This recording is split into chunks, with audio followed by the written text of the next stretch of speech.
Indianapolis, Indiana, it's your turn. Hello there. Hi. Hi, baby. What's on your mind?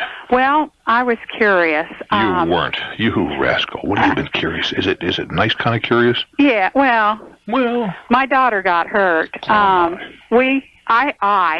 took my children, my daughters, and their friends, and we went camping in a local state park. Oh, nice. And I'm the one that I never let the kids on any of the public horses. I'm always afraid. What's a public horse? You know, the trails that you go and you pay, and it's $9 for an hour, and, you know, they take you out on the trail. Okay. Why don't you do that? Okay. You wouldn't let the kids do this sort of stuff. Well, I usually don't let them do it, and they talked me into it. Naturally. And you sign away. You weak parent, you. Me and thee together, honey. You know, you do something nice, and then you regret it. Well, not so. What happened? You sign a waiver to get on the horses. Mm-hmm. And then we're out on the trail, and it's like a whole hour story, so we'll cut it short here. Mm-hmm. But the horses got in a yellow jacket's nest that was on the ground on the trail. That's where yellow jackets usually nest, on the ground. And the horses just all went crazy, and my daughter wound up on the ground, on her back. The horse ran down the hill, ran back up, jumped over her, clipped her in the face, flipped her over. She passed out. We wound up with an ambulance down the horse trails, you know, into the hospital, putting my kids and their friends in the hands of strangers, you know, all of this. Well, wait a minute. Wait. Stop right there. Okay. What do you mean? That you don't expect to have a somebody who you know come up as a nurse? No. So the hands of strangers is not relevant. But that was, to me, you know. Not relevant. Yeah. Okay. But just letting you know what happened. Yeah, okay. And it was just a big mess. And she wound up with stitches, okay, right. Which we were very, very lucky. How old is the child? 12. Okay. And what I was interested in is, can you send them the deductible, or when you sign a waiver, Waiver's almost worthless. Let's start with that. Okay, that's what wait a while. Take a deep breath, Mama. Okay. There's also a certain amount of implied, if your youngster was 4, it'd be one thing, but she's old enough. There's a certain amount of implied assumption of risk. I don't play lawyer here. Mm-hmm. And there also is a question of negligence. Now, if you can demonstrate that they should have known that there was a yellow jacket nest in the trail, how you do that, I don't know. Well, when the Parks Department, we went back to the barn later to get the van and, you know, things like that. Mm-hmm. And they told us that when the Parks Department and them and the exterminators and everybody went up there to find it and dig it up and exterminate it, there were over 1,000 yellow jackets in the nest. Well, so what? That's normal. The Parks Department said it was the worst one they'd ever had. Also, I mean, that doesn't put them... That means nothing. That's just not relevant again. We're on to this stuff that, in my opinion, is not relevant. Okay, so you don't think that... No, wait a minute. Don't put words in my mouth. Okay. What I said was, whether there's 10 yellow jackets or 10,000, how does that become negligent on the part of the guy renting the horse? Well, yellow jackets are part of the great outdoors. Uh-huh. Are they not? They just are. Just as woodchuck holes are part of the great outdoors. There's no way in the world you can tell a woodchuck not to dig a hole someplace. And if the horse happens to put his foot into it, and the kid or the rider takes a spill, or the horse breaks a leg, for that matter, I don't see any negligence in this. Now, if the same yellow jacket nest had disrupted the horses for the last 3 days, and they're still sitting down the same trail, that would be a little different matter, wouldn't it? Mm-hmm. They'd be on notice that the fact these guys were there, and clearly horses and yellow jackets are not the best of friends under ordinary conditions and whatever. Now, I'm playing lawyer here where perhaps I should not, and I would be most agreeable to having an attorney contradict me at 212-245. Give everybody a shot. 212-245-6040 if I'm wrong. But I think you're going to find that the disclaimer for liability that you signed is virtually worthless. Certainly it is worthless as regards your daughter is concerned when she reaches her majority. You have no right to sign her rights away. Mm-hmm. But in this case, I don't see where anybody did anything wrong. Okay. Your daughter got hurt. That's unfortunate. Yeah. But that goes with riding a horse. Well, I didn't Just like broken arms go with roller skating and broken legs go with skiing. It doesn't mean that everybody who skis breaks their leg. Mm-hmm. But obviously, it's one of the hazards of going skiing, isn't it? Yes. And broken arms when you go roller skating frequently, because kids do fall down, people fall down. Well, I And didn't know if you could send your deductible to them and their insurance would cover it, because I do know they carry insurance. I doubt seriously if they would. You'd have to sue them. I doubt seriously if gratuitously they would accept the claim, but it certainly couldn't hurt to send it to them. But I mean, again, this is part of life. Everybody wants somebody else to pay. Okay. What did they do wrong? Tell me. Nothing really. Stop right there. That's it. Yeah. What did they do wrong? And you got it right. They didn't do anything. The horses went crazy. Well, the horses didn't do anything wrong either. The horse did what a horse is supposed to, can be expected to do under those conditions. Okay. Isn't that true? True. And the kid did what she could expect to do, fall off. Happens. Well, I was just curious. Well, I could be dead wrong. And it would, I haven't said, no attorney has called to contradict me, by the way. But, you know, it's just the question of every time something happens in our life, we can't be looking to somebody else to take responsibility. In this case, I think the responsibility is yours and your youngsters. I really do. I don't see, you see, it's a question of negligence. I don't see negligence. Okay. That's, you know, if you wanted to be certain that nothing like this could happen, then you send your kid for a ride in a ring inside a barn. Well, that's about as exciting as watching paint grow or paint dry, right? You won't do that. And as the child grows, wait, hey, listen, is this your oldest child? No, it's my middle child. Right. Well, you must have had some experiences. I have then. The kids are going to want to do a lot of other exciting stuff. When your kid walks in and says, hey, Mommy, I want to take flying lessons, what are you going to say to that? Yeah. Or, gee, you know what they're doing now? All my friends are taking up skydiving. Well, I didn't know how liable they were or how well they were supposed to clear their trails or any of this. Well, things like insects, cut me a break, will you? I mean, it's part of it's part of the environment. Now, when you learn about it, you may go, these guys went and exterminated them. I'm surprised they even did that, to tell you the truth. Well, they couldn't use the trail again until they did. Well, that's another reason. That's maybe one good reason to do so. But I mean, it's part of the outdoors. Suppose the kid fell in poison ivy. Could you say, well, gee, there shouldn't have been any there? But you just can't have a sterile outdoor environment. The kid plays football. The kids get broken arms and broken legs and broken teeth playing football. Does that mean we shouldn't let them play football? There are worse things. No, they did an excellent job of handling it. Super. And it was just a question because everybody has, you know, I wouldn't think much of it, but everyone has said, oh, you can't sign for your child. You cannot, that's true. You might as well go ahead and send them the deductible. And I thought, well, you're the perfect person to ask. You're very sweet. Perfect, I don't know. But and you can certainly send it. You have nothing but a quarter stamp to lose by hoping that the carrier for the renter will protect you, but I don't think they're going to do that gratuitously, but I could be dead wrong. But when you have something like this happen, boy, everybody jumps out and tells you what to be. Yeah, you know what, but it's kind of a sad comment. What's your first name? My first name? Yeah. Lila. Lila, it's a sad commentary on our society that as soon as someone gets hurt, everybody, not everyone, but most people look at this as a key to instant riches. Hey, woman walks into a store, falls on her buns in the middle of winter because she slips on some snow and ice that dropped off somebody who was properly attired in snowshoes, and she's got heels on and wants to get paid by the store.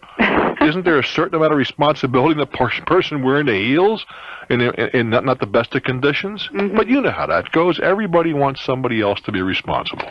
Well, I listen to you at night when I run my kids back and forth to all their functions, and I thought, well, I'll just give them a call. Well, I appreciate See what they say. But the people did handle it well, and they were very nice. And medically, she was handled well. It's even more important. Oh, yes. The person who sewed her up in the emergency room, and you always worry about emergency rooms, they did an excellent job. Super. How long ago did this happen? About 2 weeks ago. Okay. Well, I'll give you I'm going to give you a piece of medical advice. How's that? Oh. All right? Okay. Rub vitamin E liquid into the scar, the area where the stitches are. Even now. I had my whole face sewed up, and you can hardly see the lines. Well, this is right under her eye. Well, it may be a little late, but try it. Just take vitamin E capsules, split them open, and rub it into the wound. It's amazing what that does for making the scar tissue minimize.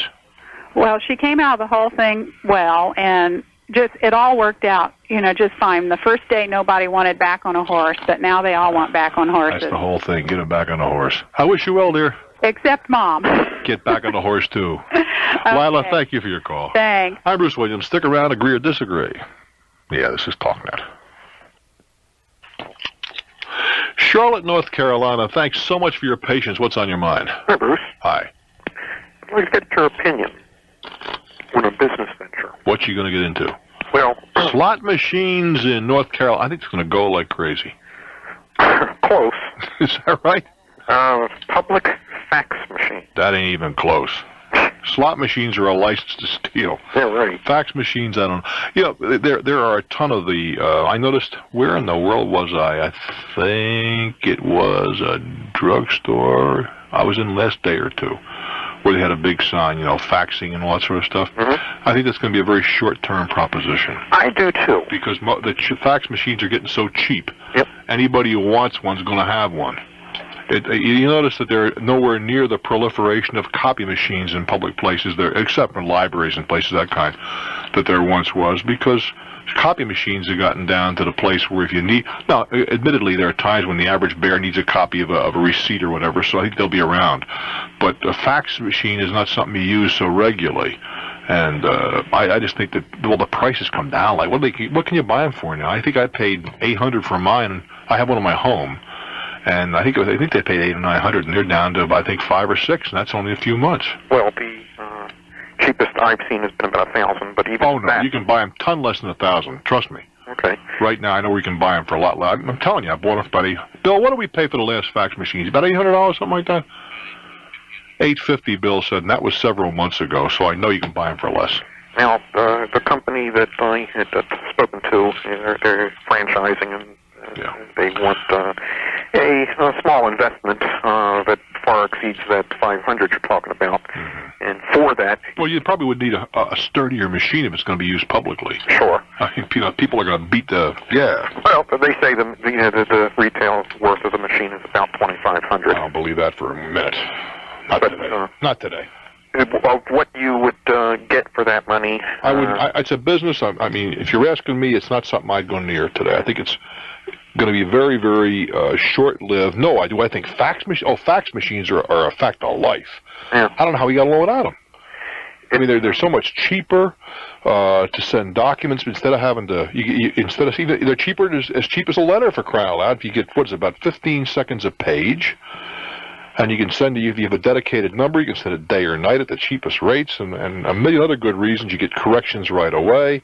But businesses that are going to use them even intermittently are going to buy one. So the only person that you got that's going to use one is the average person who may have to send something very, very infrequently. Although one of the places they are putting them in is airports, where you can, a guy between flights can fax stuff out he's worked on a plane. Now, that may still have some viability. That makes sense. Because you're hitting the business traveler. 65-70% of people on those airplanes are businessmen, men and women. And they're working, if you've done much flying, you see guys working like crazy up there, and they want to fax it back to their office. That I'll buy. Well, there's just so many people that can put their fax machines in an airport before you saturate that market. Exactly right. It's not something that would give me a lot of enthusiasm. Are these public fax machines doing well now? I don't know. I really don't know. You just don't see it as something... No, I haven't seen enough of them. I have seen them in airports. I'm just trying to think if I've seen them in the clubs at the airport. Bill tells me they got one in the hotel up the street. And major hotel chains, yeah, mm-hmm. I can see that. But they're telling me, many small retail stores. I think this is going to be the same thing as the jump centers of the past, and the hula hoop, and the things that come and go in a large rush. It is not something I want to have a lot of money tied up in. Telling me people use these things to send orders to restaurants, and they certainly do. But the guy who sends them to orders to restaurants, that's a very good use for the things now. Instead of calling in a takeout order, for your office or whatever, you fax it over. That way there's no question of interpretation. But how many offices today don't have a fax machine? Talk about instant gratification. Well, it's not instant gratification as much as it eliminates a certain amount of error constants. When you're verbalizing something, did he say 9 or mine? On the machine, it's right there, spelled out. I have no quarrel with that. Furthermore, you don't have to stand there and talk to anybody. You just type the thing up and shove it into your machine, and the machine says boop, it's received, and that's the end of that. I just don't see public fax machines. I don't see that as a big. I think the people who need. I'm beating it to death. I think the people who need them are going to have them. I don't see it as something that's going to last a long time in a public area. Now, and as a practical matter, let's make the assumption that they're necessary in a local drugstore, right? Mm-hmm. What does he need you for? You can buy one for $800, as I said, and put a sign out. We'll fax whatever price. That was one of the arguments I had made to this company, and of course they told me how well they're a franchise, and also with that comes. Without regard to that, what do I need you for? Mm. If I had a retail store that I wanted to use to send fax stuff out for $8, Bill tells me they're charging $5 up the street. Mm-hmm. So I'd have to send out 200 orders, we'll say, or to cover the cost of paper, telephone bill, and I got my money back. And I probably have one in my office anyway, in the store anyway, to use for my own benefit. Definitely sounds like something to stay away from. Well, it's not something that would. Listen, you're liable to come back and say, "Hey, stupid, my neighbor just made $1 million." So I don't want to tout you off of it, but you wouldn't get any of my money. Let's put it that way. I think that's my litmus test. Will I stick my money into it? And the answer is absolutely not. Now, if I were, I might try to sell machines to retail stores where I didn't own them. If they need the machine anyway, that'd be a different story. Well, then I can go down to my local. Well, you go to a supplier. There's only 4 manufacturers in the whole world of fax machines. You realize that? No, there's a lot of different covers, but the best of my knowledge, only 4 guys make the guts. I wish you well. All right, thank you. I'm Bruce Williams. Stick around for more. This is Talknet. Lansing, Michigan. Hello there. Hi, Bruce. Hi. I'm kind of nervous, so I'd like to start at the beginning if I could. You begin at the beginning. We'll hold hands. No reason to be nervous. What's up? Thanks. In September of '87, I hired in with a trade school in Orlando, Florida, as an independent contractor. To do what? Admissions representative. In other words, to sell the school to people. Right. Okay. Okay. September of '88, I moved to Lansing to be a field manager for the same school. You moved from Orlando to? No, I moved from Flint. Okay. To Lansing. All right. June of '89, I was promoted to district manager. Now, when you get promoted, are you still an independent contractor? I was as a field manager. As a district manager, they changed it, and everybody was on salary. There's no more independent contractors. Then it was probably an improper use of the term. Then you became an employee. They took out all the good stuff, Social Security, the rest of it. Right. Okay, fine. Okay, I was terminated last Monday by the school because I was misquoted by one of my reps to my regional manager. Well, what was the source of the problem? She told my regional manager that I had taken another job and I wasn't working the school anymore. Is that true? No. Did you? But when they called you, did you say, "Look, fellas, how about hearing my side of this thing"? Bruce, they didn't call me. I called him and asked him if he had sent some papers to me and when I was going to get paid, and he said, after your 60-day audit. And I said, what audit? And he said, well, when you quit the school, there's a 60-day audit. And I said, I'm not quitting the school. And he says, that's not what I was told. It's the only conversation I have had with him. And what did you say when you came back? And did you say, hey, I'm not quitting, I didn't leave, there's nothing, I don't know what the story is here? Yeah, I did tell him that. And what did he say to that? Not a whole lot. He said, send your stuff in and I'll get your check out. That's it? Yep. After 2 years? Yep. Just on the basis of some other person? Yep. That's hard to believe. Have you called his superior? No, I didn't. Why'd you do that? Well, because I was hot. Well, now that you've cooled off. Oh, well, I got hot all over again today. Well, what did you do today? I'm afraid to ask, because he said, what did you do, you rascal? He told me to send back all my supplies. So I did call the school and ask the girl in marketing how they wanted them back, and she told me to box them up and everything. So I got them all boxed up. I called today, and they said that I had quit the school to go to another school, which isn't true. But I would not get any money from them until 60 days. But did you say to them, this is absolutely specious, this is a lie, this is not true? And what did they say? They don't want to hear. There's been people quit the school, Bruce, after 5 years, and it doesn't matter why they quit. Oh, well, she was burned out. But that isn't the issue here. The issue is you didn't quit. The issue is that someone told something untrue about you. Right. And have you not talked to his or her superior? The only superior I can talk to is the owner of the school. Well, why don't we start with him? That's a good place to begin. Right now, he's on his boat. Well, where's his boat? I don't know. It's off Miami, I believe. Is there a telephone on a boat? I'd call a guy. But, Bruce, it's not the issue that I was terminated. I'm happy I'm gone. It was just a big headache anyway. Why are you happy you're gone? Because they have made so many changes. Last year, they cut the pay like in half. Okay, so you're happy you're gone. Let's start with right. that. Now, what are you going to do now? I don't know yet. Well, just send the stuff back, get your money, and forget it. They won't give it to me for 60 days. Well, then you're going to have to wait 60 days because well, hear me out. The time that you get done litigating and carrying on, 60 days will be passed anyway. Okay. I have a contract. I don't have a district manager's contract because they don't have that one drawn up yet. How much money do they owe you? They owe me probably close to $1,500. All right, I would write them a letter saying, this is how much money you owe me. I am returning the material. Why 60 days? It's in the contract that you don't get any money back for 60 days. Well, in that case, I would say, according to our contract, that there's been a 60-day, and I'm willing to abide by that as long as on the 60th day your check is in my hands. That I am leaving under duress, that I did not take another position at this writing. I do not have another position, that the information that you acted upon was totally erroneous, but since you acted this way, I'll accept your judgment. I will wait the 60 days, and I would copy the Florida and the Michigan Department of Labor. Department of Labor? In both Florida and Michigan. Okay. Take good care, hon. Oh, wait, can I ask one more question? Tell you what, you stick around while I catch up on a little obligation here, and then you and I can proceed. I'm Bruce Williams. This is Talknet. Alrighty, I'm chatting with a lady in Lansing, Michigan, and we have another couple of minutes to share together. Well, it's on your mind, love. Bruce, in the contract, the 60-day audit period talks about the $250 reserve balance we have. That, it says in the contract, they can hold for 60 days.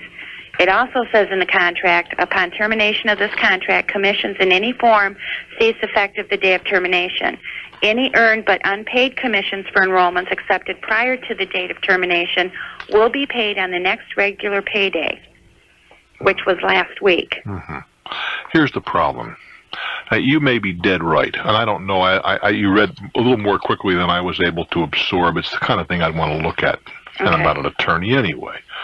But I think I could probably make a decent interpretation, but that isn't the issue here. Let's assume that they are dead wrong, shall we?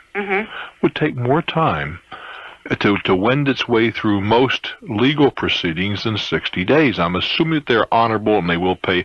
Let's back up a little bit. You said people have come and gone, right? At the best of your knowledge, have they met their obligations? Meaning the company, have they paid people what they were entitled to be paid? As far as I know, they have. I suspect if you were there as long as you were, if they had not, you'd have heard the rumblings and some screaming. Would that be a reasonable assumption? Right, but I haven't been paid overrights for June and July yet. Why is that? I don't know. They haven't been computed is the only answer I can get. Is the company experiencing any financial difficulties to your knowledge? I'm assuming they are. Oh, why do you get this? You spring this on me the last second. Well, that's why I didn't want to hang up. Well, if they're experiencing problems, you might want to get your oar in a hurry. And that means lean on them through the Department of Labor since you are an employee. I would call. You can contact, as I said, the Department of Labor in Florida where they're domiciled, and the Department of Labor in Lansing where they're doing business in the state of Michigan. Okay. And see if they be the wage and hour division, and see if they're in a position to put a little pressure on them. Only because if they are experiencing financial problems, they may be history by the end of 60 days. Right. I do wish you well, sweetheart. Thanks, Bruce. Get yourself another job and kill them by competing with them. You betcha. All righty. It's been fun, kids, and you've made it that way. I'm Bruce Williams. This is Talknet. Someone to talk to, something to share, someone you know who will always be there. Tune in, turn on, Talknet. We can. Well, hello there, Boston. I'm Bruce Williams. Welcome to my world. Welcome to Talknet. We talk to you, we talk with you, we talk about you. we do our best to kind of settle a problem or two along the way. Now, wouldn't it be nice if I could say, just give this 800 number a call and we can solve all your problems? We can't do that. But I will give you my undivided attention, and if I don't agree with you, or I think you're doing the wrong thing, I'm not going to stroke you, I'm going to tell you so. And that's absolutely true. Well, you've got to make the first move. The number is 800-TALKNET. 800-TALKNET, or if you prefer, 800-825-5638. So come on, WHDH. I want to hear from you. I do indeed. I'm Bruce Williams. This is Talknet. Dallas, Texas, you're at the head of the line. Hello there. Welcome to Talknet. Well, thank you, and good evening, Bruce. Two questions. One is a little bit hindsight. I recently changed positions in spring. What kind of a job did you do? What do you do? I'm in receivables. Okay. All right. Yeah. And, of course, I think you refer to them as something else. But believe it or not, what do I call them? Or you call them collectors. Oh, okay. I didn't realize you're one of those rascals who gets on the phone and said, "Pay your bills, I'm going to break your leg." Well, actually, I work for a group of physicians, so it doesn't quite go that way. Well, then they have to set the bones afterwards. All right. But anyways, I did so, and I got a terrific position, and I'm very pleased with it. I'm setting up an entire department for them. But I didn't feel comfortable with my resume when I interviewed with them, and they liked it, and they hired me, and that's all fine. Well, why did you feel uncomfortable? Well, my last position, I had received a promotion, and I didn't know how to list it properly in my resume, and that's my first question to you. Should I list the company and then the dates of the two different positions? Oh, clearly. You list the company, and from January 1st to February 15th, I did thus and such. From February 16th to whatever time, I did thus and such. Okay, now in reverse chronological order. Well, if that's the kind of a resume you're doing, and most people do for whatever reason, they start the present time and work backwards however long they choose to go, however far they choose to go. All right, that's what I'll do then.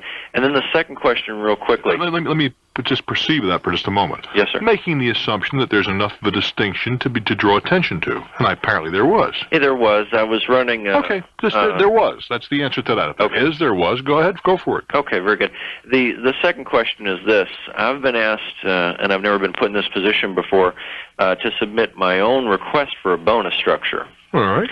Other companies, it's just been a given. You get what we give you. That's not unusual, by the way. It's not? No, they're saying, you know a lot about us. What are you worth to us? Well, I wanted to go strictly a straight percentage. I think that's an interesting way to go, frankly, based upon performance. They disagreed, unfortunately. Why do they disagree? Well, I don't know. I think from the conversation with my boss, who's the controller, he would rather have more specific numbers than what he's concerned about is, of course, this is a startup. Now, the doctors have been around for years, but they've really never formulated a strict department for this.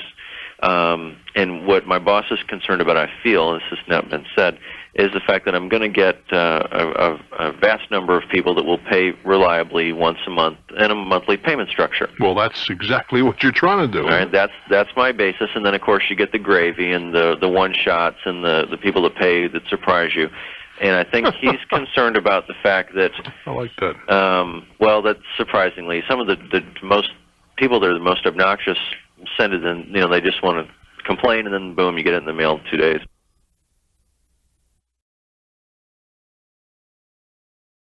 I need some advice on a career move. What you got in mind?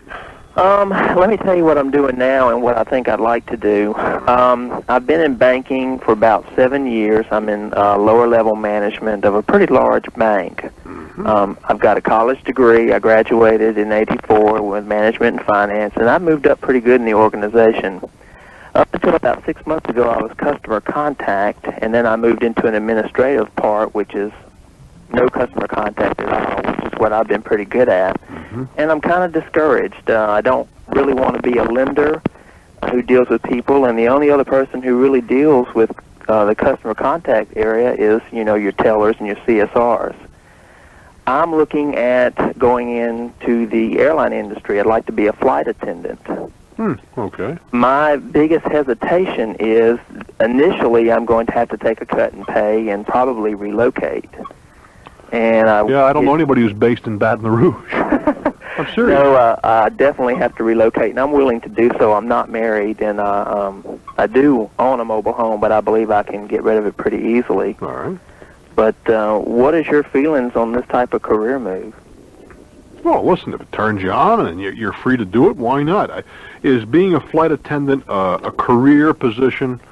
Well, in most cases, no. No, not necessarily for me. I'd like to get into lower-level management again. And that is really a customer-oriented type business. And I would about as customer-oriented as you can get. Yeah.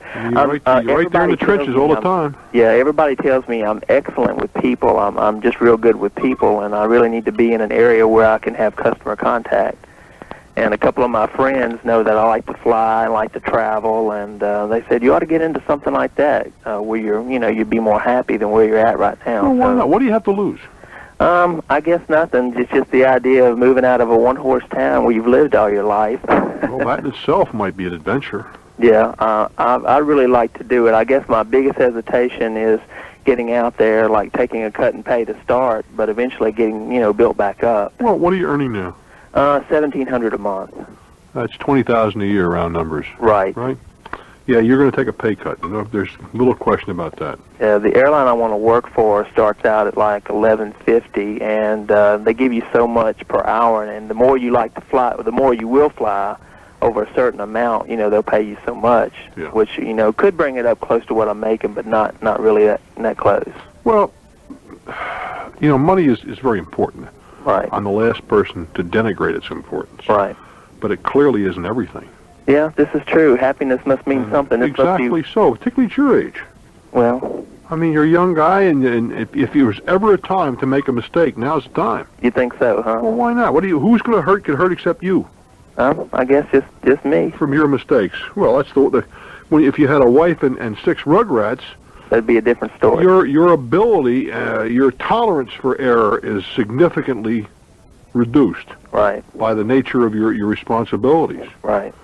Given that set of conditions, if you're going to do it, I can't think of a better time. Now's the time, huh? Now is the time. Well, that's what everybody's been telling me, but I respect your opinion. I just wanted an objective, different opinion. I hope things work out well for you. Well, thanks for your advice. Keep your wheels up, kid. Thank you. Buffalo, New York. Hello there. Welcome to Talknet. Hi, Bruce. Hi. I have a shipping problem, and I'm hoping that you can help me because I think I'm right, and I don't know if the rest of the world agrees with me. Well, let's see if I'm in the rest of the world. Okay. I work for a bridal shop, and in March, I had a bride that was getting married on April 15th that wanted 2 of her bridesmaids' dresses shipped to her girls in New Jersey because they weren't going to come in until the day before the wedding, and they wanted to have their alterations done there. This happens all the time. Mm-hmm. Called the shipping company. They shipped the dresses. 5 days before the wedding, we called, and they still hadn't received the dresses. We issued... Oh, stop right. I must assume something was going on in this interim period. We didn't just suddenly 5 days before start looking for these things. Right. There was tracers issued, but the final tracer was issued on April 10th. And I'm sorry. That's all right. Go ahead. Okay. The company had still not received the dresses. The recipients. Right. And the company issued a final tracer. They still had no idea where they were. So in the meantime, we called the manufacturer, ordered fabric, made the dresses, had the seamstresses working overtime, whatever. The company agreed to reimburse us for the $100 because it's all the dresses were insured for, even though they're worth more. That was our error. That was fine. Well, why did you do that? We do so much shipping, and there's never been a problem. So they were worth about $200, but we always basically. So you just routinely insure them for $100. Yeah, unless it's like a bridal gown where it's really expensive. All right, so although you lost on this deal over the long pull, you're making it up. Exactly. All right, you're self-insured over $100. That's right. what it comes down to. So that's no problem. They sent me a claim form. I filled that out. I sent it back to the company. They agreed the $100. There was no problem at all. The computer punched in the wrong date or something had happened, so they had to give me another claim form, exact same thing to fill out, and they just asked me to refill it out, no problem, and send it back. When they shipped me the new form, they said, oh, by the way, the dresses were signed for on April 7th, and they've been sitting at this girl's place, and although she had personally never received them because we shipped them to her place of business, they were actually received. We're not giving you anything. You gotta be kidding. No. So then, after I was... Well, they were... all right, and the dresses were there? Yeah, the addresses were signed for. They whenever you issue a tracer, they send you a copy of signature, and they showed that there was a signature on April 7th, and I still was issuing tracers on the 10th, and they hadn't found anything.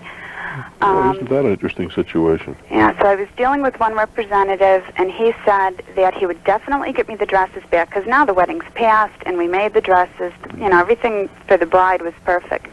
He said he'd get me the dresses and get me at least $100, and that was fine. What I had originally asked for was not necessarily the $100, but the 2 dresses back and the overnight shipping for the fabric, you know, for them to pay for the fabric and pay for the seamstresses to work overtime. Because what are we talking about in money?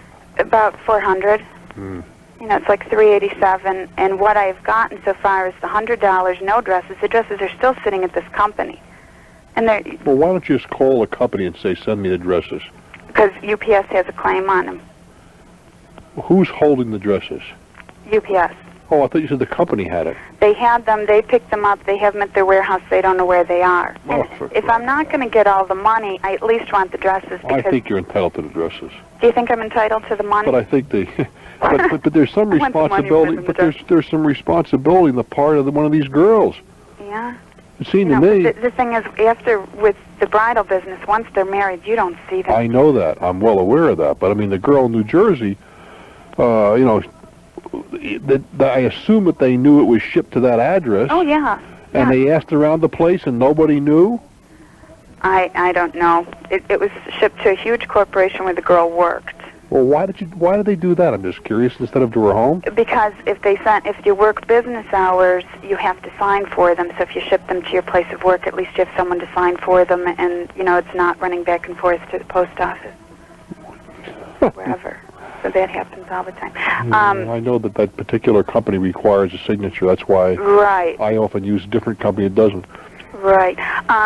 But what I've talked to with certain people, my dad, who's a mailman, says absolutely they owe you the money. My husband, who's a businessman, said they're treating the dresses as lost. $100 is all you got.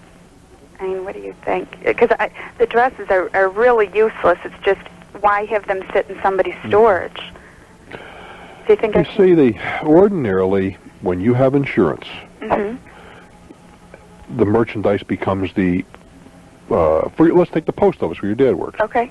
If you have something insured and it's broken, the post office gets to keep the broken item. Okay. And they auction it off or whatever, try to salvage some of their loss. Okay. And I think the same thing is true in this instance. Where this gets a little furry is that they couldn't find the signature, because had they done an accurate tracing on the thing, the whole problem would have been obviated. Exactly. And that's where I think you got to get to somebody a little higher in management with a company. Okay. Because under ordinary conditions, I'd say no. I'd say you're out. Right. But since they could not accurately trace the thing back for all this period of time, that was their deficiency. I think that's where they owe you some money. Okay. And do you feel that they should reimburse us for the fabric and the overnight? Yeah, I think so, because in this instance, it's strictly their carelessness or their lack of ability to trace their own shipment in a timely fashion. Okay. I'm glad because that's what I thought. You know, and if they did lose it and it was gone, $100, that's all I insured it for. That was my error. But when you get into their error, that's why. Yeah, but their error was that they couldn't trace it in a timely fashion. Right. And then we get to I don't know how culpable you could name the other girl, as you say. The wedding's over, their history. Exactly, and they don't even. And they don't know and don't care. Exactly. 5 days before the wedding, they cared. You got it. But one day afterward, who cares? Okay. Good luck. Thank you very much. I pursue it. And maybe there's somebody there who wants to argue that. But it just seems to me that the shipping companies today are computerized, and they ought to be able to figure out who signed for what. And if they can't, they shouldn't be in the shipping business. I'm Bruce Williams. This is Talknet. Lacey Washington. Hello there. Welcome to Talknet. Hiya, Bruce. Hello there. How are you? Remember I talked to you the other day about a landlord problem? Well, a lot of folks do. You have to be a little more specific. Okay, I was the older gentleman's hobby.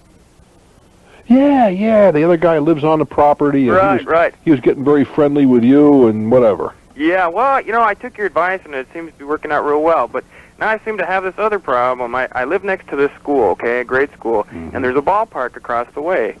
and I got people consistently turning around in my driveway, consistently, and you can hear my dog barking right now. And I parked my car there to block the driveway. Somebody hit it the other day. And then before that, I put barricades there, and I've contacted the local law enforcement people and the whole 9 yards, and I don't get anywhere. And I just got a dinged-up car in a driveway that looks like heck.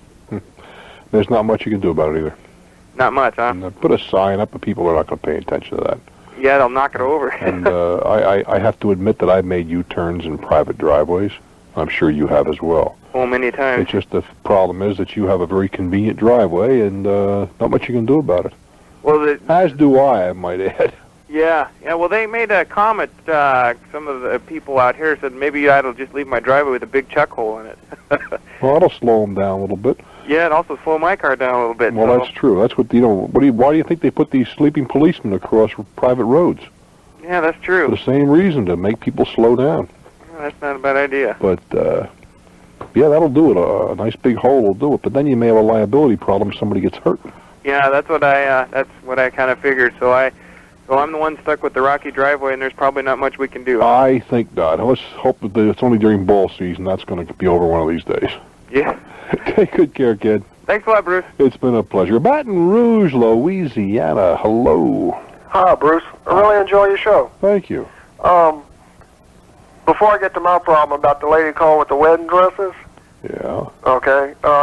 Whatever she puts down on that receipt is what they'll pay. Now, if she really wants to get some action, their national office is in Greenwich, Connecticut. Well, see, the point being that in this case, that what she received is one thing, but the fact is that they really screwed up is what bothers me. It seems to me that's a place where some executive will say, yeah, we really loused this one up. Let's bend a little. Right.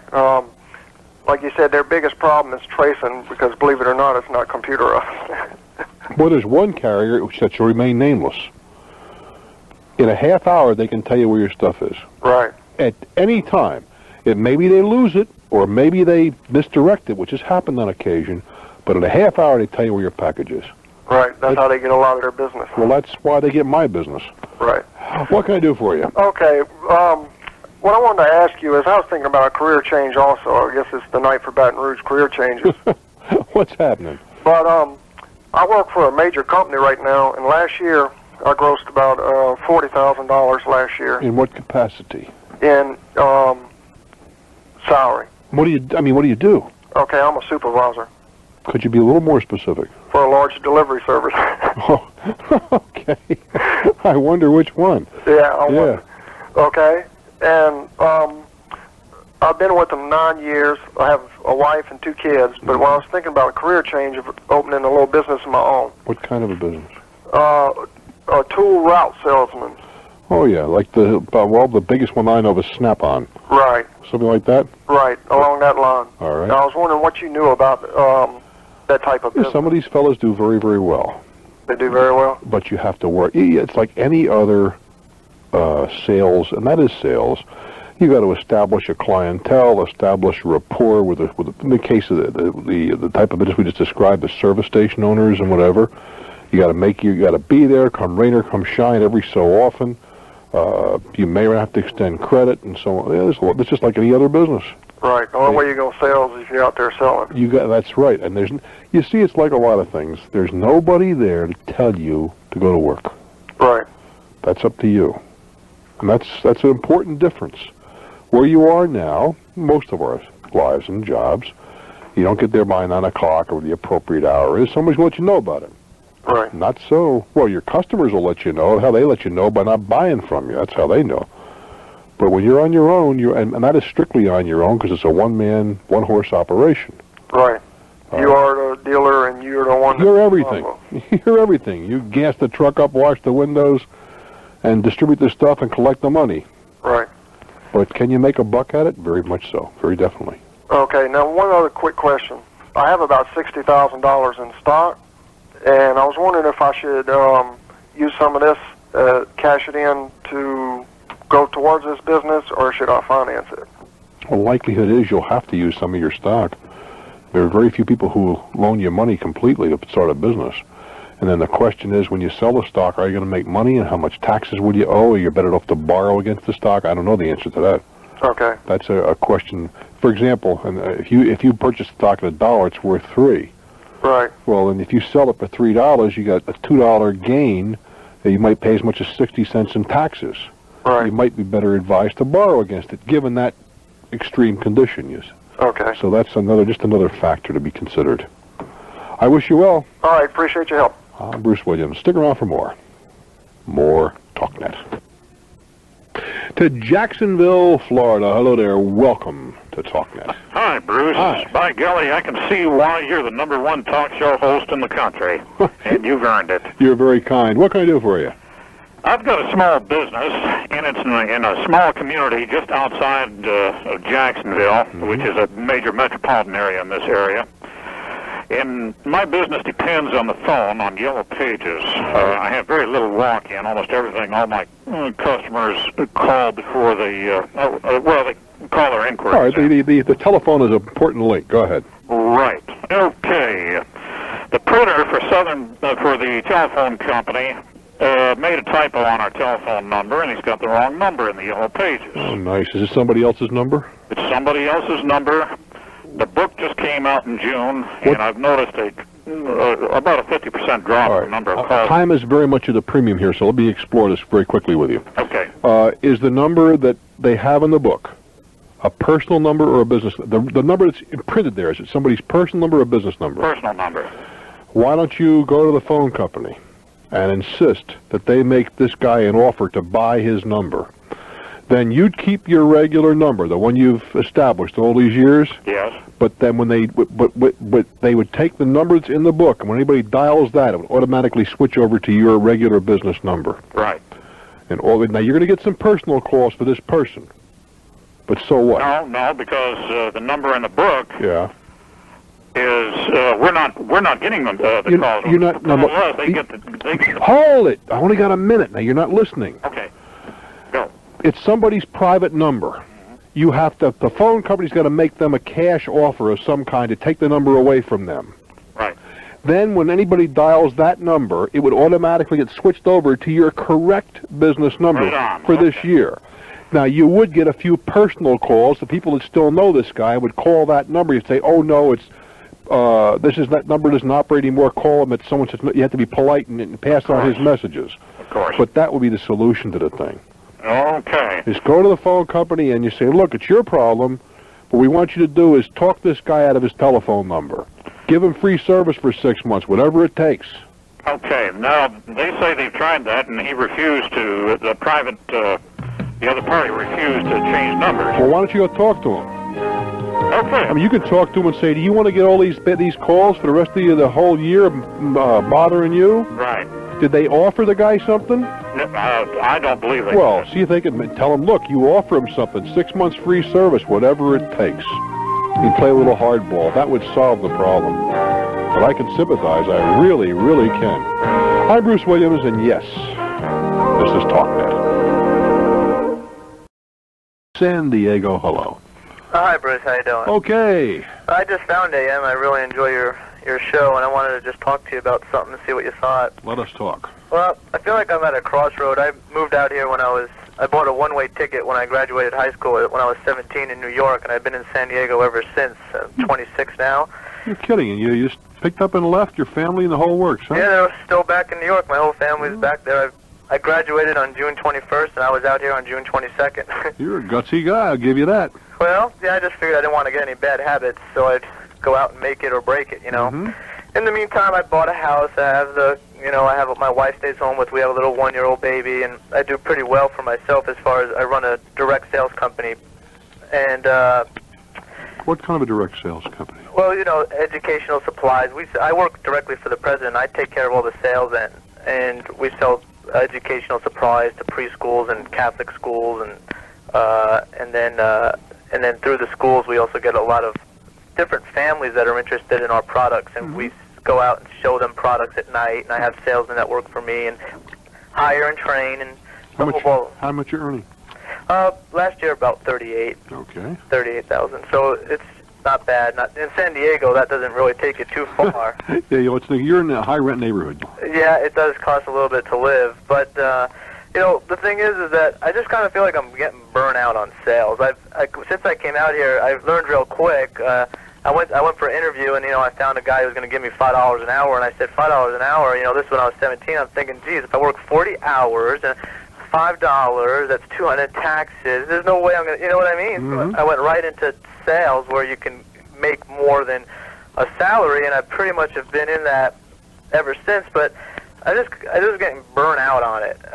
Maybe because it's the only thing I've really ever done, and I never I won a scholarship to college, and I wish I would have took it now for soccer.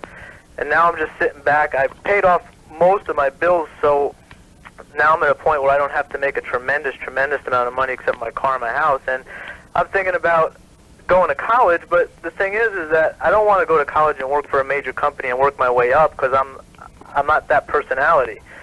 But I look in the newspapers, and the only careers you see are those in the newspapers, and I'm wondering if I went to college, if that would really even make a difference for somebody like me or not. Maybe yes, maybe no. It's a practical matter. You mentioned that you were relatively new to our Talknet enterprise here. If you were around a little longer, you would know that I am very pro getting an education, getting the credential, the degree, because as you're finding out, a lot of doors are closed to you. Isn't that true? I suppose I really haven't really gone on interviews too much. I've pretty much I've worked for 3 or 4 different companies in the last 8 or 9 years, but it's pretty much been, well, let's see if you sell. And I worked for one company where they did require a college degree, but because of my past but you see, I appreciate that, but you see, you told me at the top of our conversation that you're kind of burned out in sales. That's right. And if you're out applying for other positions, you're going to find that a great many doors are just shut because you don't have the credential. I'm not going to say you're going to be any smarter. I hope you would be, at least more rounded and whatever. But you have to have the credential. Now, you said you're 26. 2 kids? 1 baby boy. Well, I was married and I was 25 when I went back to college as a freshman. First year, you mean? Freshman. Oh, yeah. Yeah, I've never been to college at all. So that means freshman is just Freshman's the first year, that's right. So I figured so. Yeah, well, so is this something that worked out well for you? You went 4 years in a row? 4 years? No, about 5.5 years in a row. 5.5, just, were you married and have kids at the time? Yeah, I had a kid when I was a freshman, one when I was a junior, that's your 3rd year, one when I was a senior, that's your 4th year, one when I was a 1st year of grad, and the 2nd year of grad. And then when you got out, did you look for a job in journalism? Was that your deal? No. I never really wanted to work for anybody else. I opened my own business. But I just found that it was necessary to have an education, or at least the semblance of an education. Whether I learned anything, I suppose, could be argued by a lot of people. So you went to college all those years, got out, and opened up your own business? Oh, yeah. So you felt that college helped you? Absolutely. Absolutely. You see, there are 2 ways you can go to college. Well, there are many ways, but there are 2 fundamental ways as I see it. You can go to trade school. That means to be a doctor, a lawyer, an accountant, where you pursue a craft of some kind. Or you can go for a very general, liberal education, where you're exposed to disciplines and philosophies and experiences that right now you don't even know exist. Well, that's my point, right? And that's where I think I received a little benefit from school. That there were, I didn't know I didn't know one philosopher. I didn't know Kant from Bernadette. I mean, these are things that perhaps you'd learn a little of. You may get an appreciation for the arts that today you don't enjoy. It may be that you'll have a conception, at least, of certain types of mathematics that, if you're like me, 2 and 2 is about where I could get to. Oh, really? You know what I'm saying? In other words, theoretical math. I mean, I didn't know a logarithm from my mother-in-law. What type of business did you open once you got out of school? Now, you're not going to believe that. What, Kirby vacuum cleaner? I tried that, too. What was that? No, I opened a private school. A private school? Yeah, I started with nursery school and got into the grades and that kind of stuff. Oh, yeah, well, out in San Diego, there's 566 preschools just in San Diego. Well, at this time, there wasn't quite that many. But that's the business we got into. Are you still doing it? No, about 15 years ago. Okay. But the point being that I don't see how you can lose going back to school. It will not be easy. But then why should it be easy? You were stupid as I was. You didn't go right out of school. And like you, I had a scholarship, and I blew it away, and then I got involved in a war. Yeah, I know. That's the whole thing. What I'm figuring, there's probably jobs out there that I don't even know about. Absolutely, and there are positions that you've never heard of. You know, because as far as I'm concerned, the only jobs there are what I see in the newspaper or what friends tell me they have. You know, and I see the best jobs never make the newspapers. That's what I figured. You know, True. you find out a lot of things. Well, it sounds like college would be something worth checking out. Probably won't be able to do it in 4 years, but sure you can. What do you have? Really? Why can't you? Well, you do it in less, as a matter of fact, because today you can go on a tri-semester plan, which was not available when I was in school. What is it called, tri-semester? 3. In other words, ordinarily semester means semi or 2. Tri is 3. In 3, ordinarily a college year is broken into 2 chunks. Total of 8 to get a baccalaureate degree. Gotcha. But you can knock it off 3, 3, and 2, or 2.5 years. Yeah, but then I'd have to spend more time in school. I still have to earn a living. Well, so did I, pal. Yeah. Welcome to the club. You're 26. It's a cinch. Yeah, it's definitely doable. And you bet your life it is. The only guy you got to beat is the guy between your ears, and I think you got him pretty well under control. Hey, any guy that can leave home when he's 17 and establish himself 3,000 miles from home is going to find this school thing will be a cinch for you. I don't think it'd be too difficult. I just was wondering if it's worth it. You know, that's something you see that I will never know for you, because I'll be dead before you'll really know. Yeah, the jury's going to be out for another 25 or 30 years or more. But let me ask you this, and I must let you go. Gotcha. What do you got to lose? That's my philosophy. End of story. Good luck, my friend. Thanks. I'm Bruce Wood. Things have changed a little. True, but things have changed to the point that anyone with access to a computer and Social Security numbers can access credit accounts. They can access bank accounts. There's many things they can access. Yep. And I, as an American, already feel as if our privacy hasn't been invaded enough. I don't disagree with you. I offer driver's license number, date of birth. I remember my first bank account, they wanted my mother's maiden name. Yep. And I just, am I required to give them that number? No, you're not required to give them a number, and they're not required to do business with you. This is true. But well, that's the answer to the question, really. Okay. You don't want to give it to you? They say, fine, go in peace. Why are they so reluctant to take something just as viable? Because why would you not want to have a standard system if you were the business person? Right. Well, let me say right. They want to They don't want a driver's license from you and a military ID from me and a blood type from the next guy. They want the same number. When you go to, well, how old are you? You said 33. Did you go to college? Yes, sir. What was your student ID number? Too long ago to remember that. I'll bet it was your Social Security number. That's universal almost in colleges today. It just makes it easy. But I'm still troubled by the fact the gentleman, where was it, California, with the American Express problem. What was the American Express problem? It had to do with billing. And it had to do with identification. What about it? I'm sorry? What about it? He wasn't billed properly. They were using a particular number. Numbers got confused. Well, those things happen, don't they? And you realize there may be somebody with your Social Security number out there, too, because they do replicate rarely, but they do. No matter how much they tell you they don't. They do. But I don't like the idea that it's not. If I knew that it was safe with the people that wanted it, that's one thing. But anyone with computer access, here's the problem, all right? Okay. If I had your name and just your address, right, I could. Well, no, it's not probably. In 99,900 and some odd times out of 100,000, you give me, an hour, and I'll know more about you than you know about you. That's just not me. That's the society we live in now. But there's nothing you can do about it. There's really, clearly, nothing you can do about it. I don't need your Social Security number to find. Well, some years ago, I had a conversation like this with a young woman. It was a customer in a store that I own.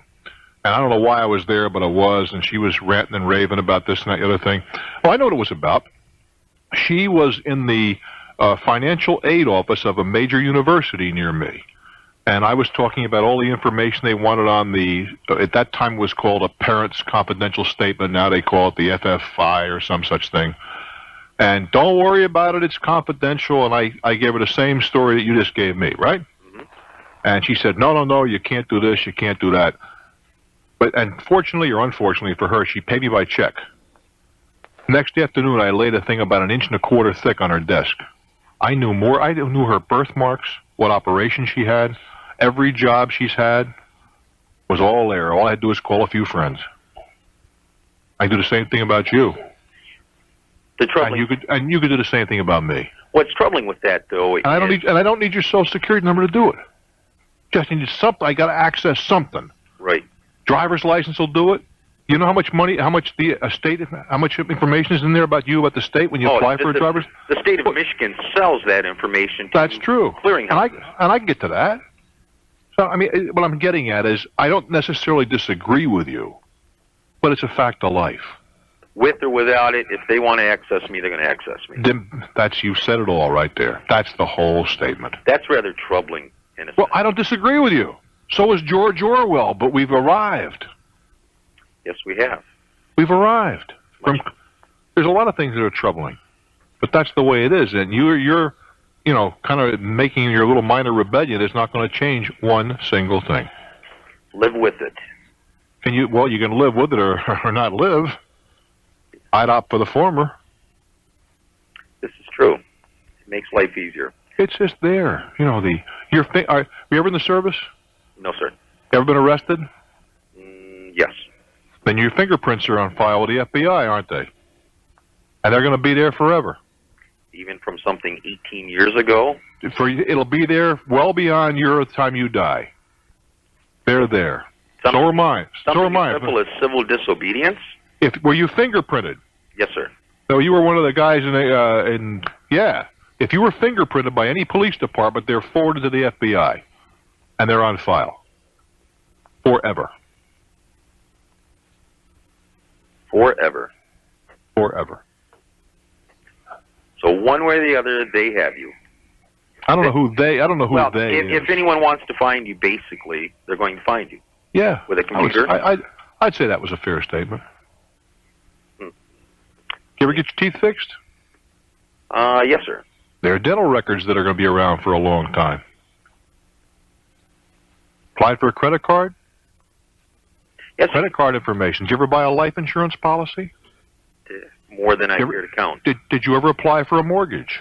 Oh, yes. Well, all of that information is sitting right out there for anybody to get to. But even with, I currently hold a mortgage. I currently hold 2 major credit cards, several minor credit cards. Doesn't matter. Don Quixote Cervantes talked about a guy called Don Quixote. He spent his time tilting windmills. It was a useless occupation then, and it's still a useless occupation. I do wish you well, my friend. I'm Bruce Williams. This is Talknet. Hello, Bruce. Long-time listener, first-time caller. Yes, sir. Respect your opinion very, very much. Let us talk. Pardon me? Let us talk. I have 2 quick questions. Hopefully they're easy. Mm-hmm. Okay. I bought a insurance policy here a while back. Under the influence that it was a retirement plan. And come to find out, 11 months later, it's what the heck do you call it, doggone thing? Life insurance policy. Well, there are life insurance policies that are tied in with retirement programs. Oh, what kind of life insurance did you buy? Did you buy something called Universal Life? Boy, to be honest with you, Well, see, if you don't know, there's no way we can pursue the thing. There are retirement programs that are married to life insurance. Whether they're viable or not is another program, but unless we know specifically what you have, can't talk about it. Yeah. Another time we'll tackle that kind of a problem. Pittsburgh, Pennsylvania, your turn. Hello, Bruce. Hi. I like your counsel on letter writing as opposed to sending resumes, and I'd like to give you a little formula I developed over the years. Sure. Very simple. 4 paragraphs. Each paragraph limited to 3 sentences. Sentence cannot have more than 22 words and no word over 3 syllables. Okay. Boy, you got it down to KIS, don't you? Okay, but here's the paragraphs now. The first one is a situation. Paragraph 2 is a problem. Paragraph 3 is a reason, and paragraph 4 is an action. Uh-huh. And you have good white space when you do this. It's a tough letter to write. It sounds easy. No, the briefer the letter, the more difficult it is to write. Exactly. Absolutely so. And I've been writing this way for a long time and get a lot of positive results. Well, I'm delighted for you. I thank you very much. You're welcome. We'll do it again to Binghamton, New York. Hello there. Binghamton, are you there? Yeah, I'm here. Hi. I can't stand the enthusiasm. Yeah. I got I live in an apartment, half a house. And I got people who live up above me that just moved in a few months back. And they like to party until 6 o'clock in the morning. Sounds like my kind of people. Yeah, it used to be my kind of people, but no more. And I don't know, they get about 20 people upstairs and they party all night long, and I've called the police and they say I have no standing and I can't do anything about it. Well, it depends if the party spills out into the street or whatever. Yeah, they spill out into my side porch even, like. I got a feeling these are young people, are they not? Actually, they're older people. Probably 30 years old around there. Oh, those old ones. You got to look out for them. It's young, but they're not as young as, Man. Ooh, oh, boy, 30. You know what I mean. I mean, Well, they're not young teenagers. I understand. Have you discussed this with your landlord? Yes, I have, and they don't seem to care do anything about it either. I went up there once and almost got into a fist fight. I actually got pushed around by the people who lived up there. Well, the alternative is to move. Yeah. That's not necessarily the best alternative, but it's an easy alternative. If you have a lease, it would seem to me the landlord has broken your lease by not giving you a decent place to live. Yeah. It's really a nice place, I don't want to lose it. with a party going on until 6 o'clock in the morning every night, how nice can it be? Yeah. Now, what do these cats do for a living? They're on welfare, I think. Lovely. Because they're home all the time. I come home from work, they're out back laying in the sun all day long, so I think they're on welfare. But I don't have anything against that. That's not why I don't like them. But well, no, I was just wondering if they slept in the daytime. It's time to have a party, a couple parties in the daytime, that kind of stuff. No, they even have a couple of young kids, and they send the kids off to a babysitter and party out all night. And now I was just wondering, there's no standing by the law. Well, if they're creating a nuisance. Yeah. Now, first of all, you have to go to your local codification of ordinances. Yeah. And find that. Well, that's the first trip. You go over to town hall and see if there are any ordinances that address this particular problem. Mm-hmm. But you're not going to get the cooperation from the local gendarmes if you're the only guy complaining. Yeah. So the answer usually in a situation like this is it's a lousy solution, but move. Yeah, I guess that's the best alternative. That's about what it comes down to. Okay, I appreciate your help. I wish you well. I sympathize with you. I do indeed. To Cleveland, Ohio. Hello. Hi, Bruce. Hi. I've been talking to my son in California. Yeah. About a month ago, he went to a seminar, real estate seminar. All right. Where they tell these guys to go out and find distressed properties that will be repossessed. Yeah. And they tell them how to make an offer. And okay, one of these $300 or $400 deals. You get some tapes and whatever. He probably saw a thing on late night television, right? No, he went to an actual live seminar. No, but originally he was turned on by a late night television pitch. That might be, yeah. Very likely. And then he went to a hotel someplace where that was free, where they persuaded him to or they tried to persuade him, whether they did or not, they tried to persuade him to go into a weekend seminar or buy some tapes or something of that nature. Is that not correct? Yeah. Okay. Did he go for the weekend deal? Yes, he did. All right. And he came away and he's now a millionaire. Well, he's very excited about it. I'm very excited about it. All right. But the last time he called me, he said he called a lawyer out of Yellow Pages, to check with him about it. And this lawyer tells him to stay away from it. Stay away from what? He took his papers in. The lawyer says that he'd be putting himself at risk for lawsuits. took what papers in? What do you? You lost me. He took a seminar on how to buy distressed properties. No, not how to buy them. He doesn't buy them. The deal is that he goes out and finds them. Yeah. And this outfit has their rules, what they will buy. Once he finds the right property, they buy it, they repair it, and he shares in the equity. He puts no money in. Who does the repairing? This outfit to put the seminar on. What is his role? Just to locate the property? Locate the right properties, yeah. Well, the right property. How do we define right?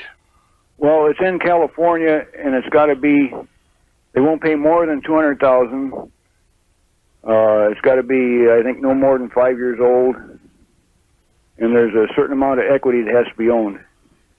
By whom? I mean, the guy that's in distress, the owner has to have a certain amount of equity in it. I'm really not sure what they're looking for. I don't mean to appear foolish. Yeah. But I can tell you this, that there are a ton of these seminars being offered.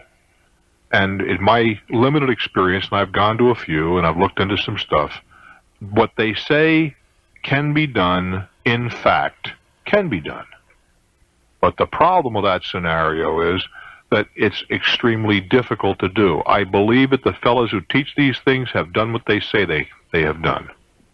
But that doesn't mean you can do it. I mean, you get a guy out and he can say, I'm going to run a course on how to scale the Matterhorn, and it's clear that he scaled the Matterhorn. Yeah. But he could teach me from now until tomorrow, and the likelihood is that I could not scale the Matterhorn. Now, the same thing is true of these proposals and propositions. The likelihood is that your son or you can't do them.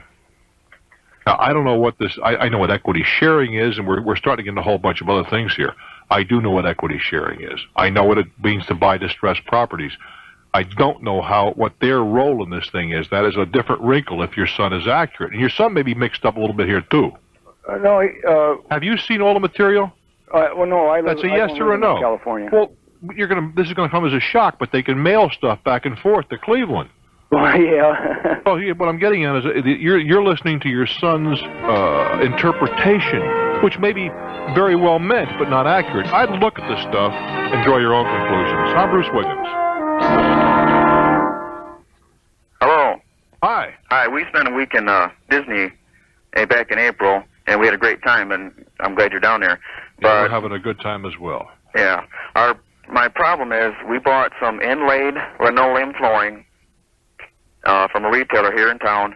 We had an independent contractor install it, and this was back in September of '88. In January of '89, we noticed cracks in the flooring. All right. And we called the retailer here in town, and they says, well, call a installer, and I got a hold of the installer, and he came out and looked at it and said it was material defect. All right. And so we called back to the retailer, and a representative from the retailer and the manufacturing company came and looked at it, and they said it was installation problem. And they said they would send me a letter telling me that. All right. Their position is that if it was properly installed, we wouldn't have these cracks. Correct. The installer says, hey, if this stuff was right, my installation would never cause this difficulty. Correct. All right. So now where are we going? And it was up till last Thursday I called the 1-800 number for the manufacturer before I got a letter from the representative of what they thought was a problem so I could pursue with the installer. All right. And I'm wondering now, do I sue everybody, or where do I go from here? Have you talked to the installer again? Yes, he says it's not his fault. In that case, yeah, you got to go after them both, or all three parties. Let the courts sort it out. Let's start with a given. The cracks exist. Correct. All right. So all we got to do is determine what the cause of those cracks were. Yeah, the representative from the company says it's a cold crack. And what happened is after manufactured, they said it was bent, crushed somehow, and it could have been done in shipping. Who says this? The representative from the company. in a letter that I received. That it could have been done in shipping. Yeah. And so well, then theoretically, then they could be responsible, or the store is responsible. If they don't. But it would seem to me, if that were the we're into terms I'm not familiar with. Can one see a cold crack initially? No. Well, in that case, I don't think so. They haven't said you could. In that case, we don't know who's responsible. Correct. That's what I. Well, that's why I go to court and name them all. I just go to small claims court and. How much money's involved here? It was $908 to get it, the flooring, and then it was $100 to have it installed. All right, so you got $1,000 involved here. Yeah. Yeah, I'd go after them. We just name them all and. Name them all. Let them sort it out. Sure. And what kind of information do I need to take into court? Well, pictures of the cracks? Basically, I think essentially look, we have no argument that the cracks exist. Is that not true? That's true. Nobody's arguing that. All we're arguing is responsibility. Yeah. And you say, look, Your Honor, I'm not an expert. Everybody says it's the other guy's fault. All I know is that here's the condition. And we have a serious disagreement as to how it happened. But clearly, one of these guys is responsible, and I'm asking you to determine which one, or maybe they're all responsible. Yeah. That's what you're asking the court. Okay. And let them argue why they are not responsible. Okay, I mean, and then where I'm confused is how do I prove that it's their fault? It's just. Well, look, the cracks are there. This is a brand new job for all intents and purposes. Essentially, a brand new job. Yeah. Is that a given? That's true. All right, so now, and the second given is that the damage does exist. Okay. Is there any allegation on anybody's part of these three parties that you did it through some kind of careless usage? Has that been alleged by anybody? No. All right. So if we eliminate that contingency, that possibility, we're left with one of three things. There's a manufacturing defect in the composition. It was damaged in transit, or the guy put it in improperly and caused those breaks. Neither you nor I are the experts. It's up to the judge to get those people that are defending themselves to explain their situation away and make a decision. Okay. Or so it seems to me. Okay. I wish you well, kid. I'm Bruce Williams from Walt Disney World. This is Talknet. Yeah, Rich just came in. Rich, we were talking about you on the air before, and we gave you a 15-year-old child. We reduced it by 14 years, 300 and what would it be, 50 days or thereabouts. So we've got you back in sync. Madison, Wisconsin. Hello there. Hi, Bruce. How you doing? Okay, kid. What's up?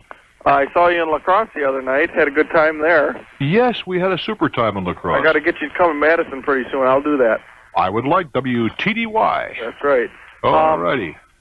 The question I have for you is, I'm thinking of opening up a small business, just starting on my own, for doing auto sales consultant. I've heard of people trying that, but I've really never heard of anyone that made a success of it. Yeah, from the people I work with and the people I know, there's a lot of people buying new and used cars that don't know if the car is any good. I mean, they won't even read consumer reports or anything. Well, the new car thing, I think you're in trouble. The used car has a lot more to recommend it. Oh, okay. Now, I'm not a mechanic, but I've been involved with cars as far as body work and painting and interior and that. I know quite a bit about mechanics, but I'm not a mechanic. Well, you see, most of the companies that do this, and it's a good service, but they require a mechanic as well. I'm going to buy a used car. I've maybe struck a deal, all right? Yeah. But before I buy it, I run it past you. You guys do a compression test, so I know if I've got any valve problems or ring problems and that sort of thing. Right.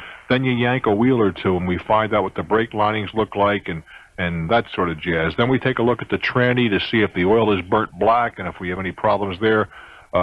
Take it for a test ride, check the rear end, the differentials, the wheel alignment, take a look at the odometer, and then the overall condition of the car and see if that condition generally reflects that approximate amount of mileage. And for this, you charge $75 to $100, and it's a bargain because frequently you'll say, "Hey, this car probably has a spun odometer. Take a look at that brake pedal. Yeah. It's all worn down. There's only 23,000 miles in this car. I mean, cut me a break." Yeah, something doesn't make sense. Yeah. These are the things that so many people would not know about.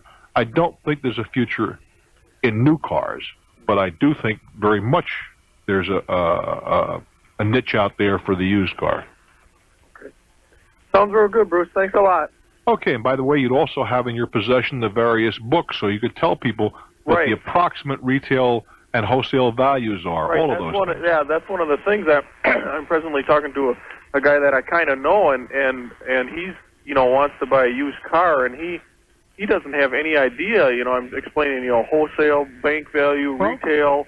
Those are all any idea of all that, Those are all services that you could offer. You could subscribe to the NADA and have the books available. You could offer a package. They come to you first. What kind of car you're looking for? Okay, we'll tell you about what you want to spend, and they pay you up front. And then you can bring as many as 3 to me, and I will evaluate them for you and tell you if they're good or bad and so forth. That, I think, particularly among some younger people, and without going to sound like a sexist, among many young women who just say, I have nobody to depend on, nobody to ask, and I'm nervous. I think it's a worthwhile service. Okay. I appreciate your opinion, Bruce. I do wish you well. We're going now to Russellville, Arkansas. Hello there. Hello, Bruce. How you doing? Hi. I am doing real well, thank you. Great. I got a good one for you here.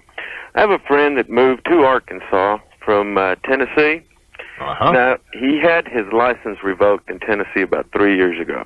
He's eligible to get it back as of February. All right. He has to file an SR-22. That's a financial responsibility insurance policy, correct. Right? All right. The cheapest he has found is $122. So what? For how long? For a 6-month period. That's pretty cheap. Yeah. That's not the problem. All right. He comes here and he tries to get a job. He can't get a job without a photo ID. All the new law. So it's a new law. It's a new law. Well, with the new immigration law, where they have to show proof of citizenship. Yeah. How about a voter registration card? That'll do for proof of citizenship. He doesn't have one. Well, why doesn't he get one? All he's got right now is his birth certificate. Then why doesn't he go down and register to vote? That's an idea we hadn't thought about. Son of a gun. But we asked him there, and I don't believe a voter registration will work to get an ID. Most communities or states or counties at some level will issue a photo ID for those people who don't have other... For example, what do you do with somebody who's impaired? Their sight is impaired. They don't have a driver's license. Right. Well, let me tell you what they told me. To me, it was funny, and they just sent us running around. Oh, by the way, I can tell you the ironclad photo ID. Passport. Okay. Now, there's no way in the world you can fight with that. Now, let me tell you something else. His dad was in the military, so he was born in England. All right. So he had dual citizenship up to 21. He's 25 now. Yep. His birth certificate, of course, shows he was born in England. In Great Britain, yeah. Okay, so we go to try and get a photo ID. All he's got is the birth certificate. Yeah. So they say that he needs some other form of identification. Non-person, this boy, yeah? Right. So they thought that maybe if we went over to the police department and had them run a check on the computer and just send a little note saying they had done it, we could get it. We go, they say they can't do it. So I mean, they just had us going around in circles. If he was born in Great Britain, and he was a military brat, the likelihood is someplace along the line his parents had a passport either with his picture on his mother's or his own passport. Does he have, or are his parents still alive? Yes. Are they still around someplace? One's in Mississippi and one's here in Arkansas. Well, and ask for their photo or their passport. Okay. And go down and get a passport in his own name. It's the best possible identification. It carries your signature, it carries a picture, and it says that you are a guaranteed, bona fide, 100% United States citizen. Okay. Now has everything on there. Passport, can you apply for it with just a birth certificate? Well, not one from Great Britain. Okay. Unless you're applying for a British passport. He's whispering. People get serious. He's whispering over here to me. He said he had one and he lost it. Boy, I'll tell you, this guy isn't wrapped too tight. He lost his driver's license, his passport. Right. Really? Tell him to grow up a little, too, huh? Serious. Okay, so Bruce. That would be if he can't get a driver's license and the community doesn't issue one. I mean, I got nothing left. Well, maybe not, but go ahead.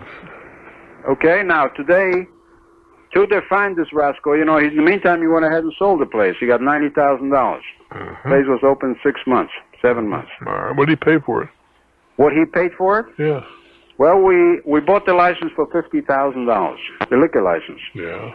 We put in about $60,000 remodeling the place. That's 110. He only got 90. He only got 90. He went broke. He would have gone broke because everybody told him if Maurice walks out, you might as well close those doors because nobody come in. Everybody knows Maurice. He's here 40 years. All right. Very known in town, and you might as well. I said you sound. I got years with the fountain blue. I said hold it. I just said hold it. Hold it. Take a deep breath. I just said you sound like Myron Cohen. I didn't say you were. I hope not because they buried him. Very well. They buried him a long time ago. But anyway. Very well. Uh-huh. Very well. In the Boer Circle, I used to entertain when I was a maitre d'. Uh-huh. Well, see, the President Hotel in Swan Lake. Okay. But the problem is, this guy is now gone. No, he's in town. He's in town. He hired a lawyer. Yeah. I took him to smoke claims court. Today was the first time a hearing, Yeah. before the judge. And the lawyer didn't show up, and he didn't show up. But he sent his wife with the paper that he's very busy, and he's got another case, and he couldn't come into court. So rescheduled the case for another time. You got to continue. This is a hearing case. Before they go to court, there's a hearing here in Miami. I understand. What do you suggest, Bruce? Oh, not much you can do. He's going to delay as much as he can. That's one. I was with him like a brother. Everybody thought I owned the place. Not that I worked it. I owned the place because he haven't done anything except entertain. Morris, the guy stiffed you. Maurice, the guy stiffed you. Right. Okay, well, you're saying what you're doing what you can do. You're going to sue him. He, in turn, is going to use every delaying tactic that is possible. He's going to be sick. He's not going to be in town. He broke his leg and had to shoot him. Whatever it takes, he's going to stall as much as he's able. Time is his ally. It's your enemy. And all you can do is just appeal to the courts to get the thing on and hope it works out well. I mean, have your ducks in order, have your witnesses and whatever, and then after you get the judgment, if you're successful, then you got to figure out a way to collect. It ain't easy, kid. I wish you well. Wilmington, North Carolina. Hello there. Welcome to Talknet. Hi, Bruce. Hi. I have a problem with the phone company. You do. We just opened a business here in Wilmington, and I called the phone company in order to get service turned on for that business. And I had called prior to the cutoff date to be listed in the yellow pages for our city. Mm-hmm. And evidently, they had told me at the time that there would be no problem. I was under the wire, and I would be in there. And this was not for a full page or anything like that, not for an ad, just for the straight one line. Just for the listing. Right, in the yellow and in the white pages. You didn't buy an ad. No. Okay, but the one listing comes with the cost of your service. Yes. Okay. Exactly. So, well, the phone book came out, and my business name was not in it. Presto. Not in the yellow pages nor in the white pages, just completely omitted from the phone book. Mm-hmm. I understand that this is not an uncommon occurrence. No, as a matter of fact, it's altogether too common. Well, one of the things that that hurt us particularly in our business is that we are based on all of our customers call us in order to get the product. It is not a place that you can walk into or... What kind of business do you have? We have a delivery business of subs and salads and sandwiches, and we deliver to people at work who can't get away from their desks. And we deliver citywide and also within the county. So we have an extensive clientele, and I think it's kind of hurt our credibility a little bit. People tend to ask us, are we licensed with the health department? Why aren't we in the phone book? That there's some kind of sleaziness or underhandedness about not being in the phone book. In addition, I feel that, although I know I can't prove this, I feel that it has hurt our revenue. Because this is the only way that people can access us is through the telephone. I'm kind of curious, but given all this, you still didn't buy an ad of any kind? No, I really couldn't afford to at the time. And I had done some extensive advertising through radio and other printed means that, well, they had told me that they were going to send, that Bell South would be, whoops. That's all right. That, that Bell South would be around to try to sell me some spaces on the pages, but no one ever, showed up.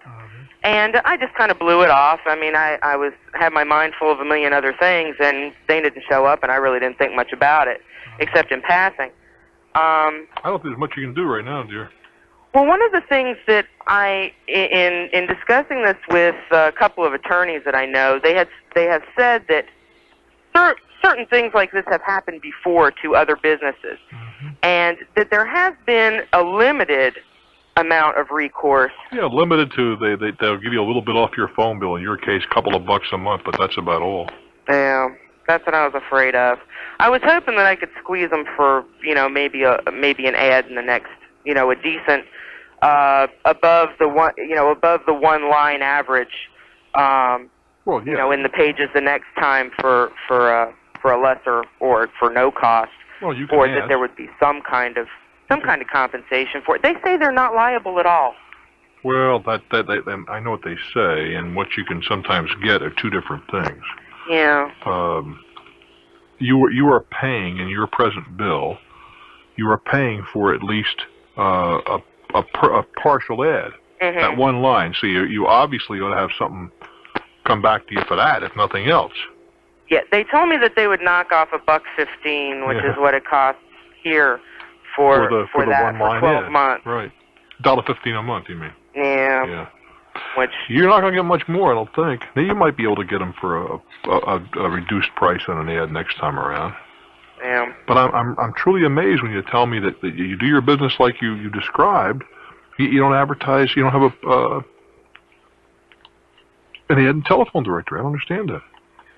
Well, like I said, I had done some extensive advertising through other means, and they said they'd send a representative out, and the representative never showed up, and I really didn't think about it after that. I guess that's my mistake.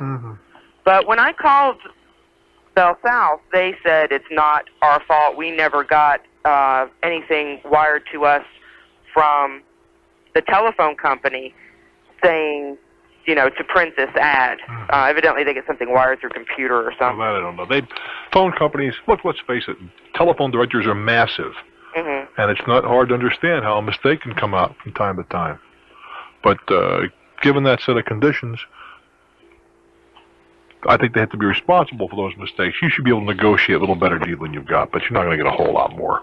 Well, like I said, I don't plan to get a monetary compensation. No, I know. Would you say you want a 1-by-1 ad free next time? Yeah, a second line. But that wouldn't be unreasonable. They've just said, well, this is our attorney's phone number, and I mean, I'm not stupid enough to think I can scare them with an attorney. But they just said, this is our attorney's phone number, and do your work. That's a very, very irresponsible, in my opinion, a very irresponsible answer. I wonder if that's the kind of thing that... Did you talk to a clerk or some executive? I talked to a supervisor. It's a very irresponsible answer.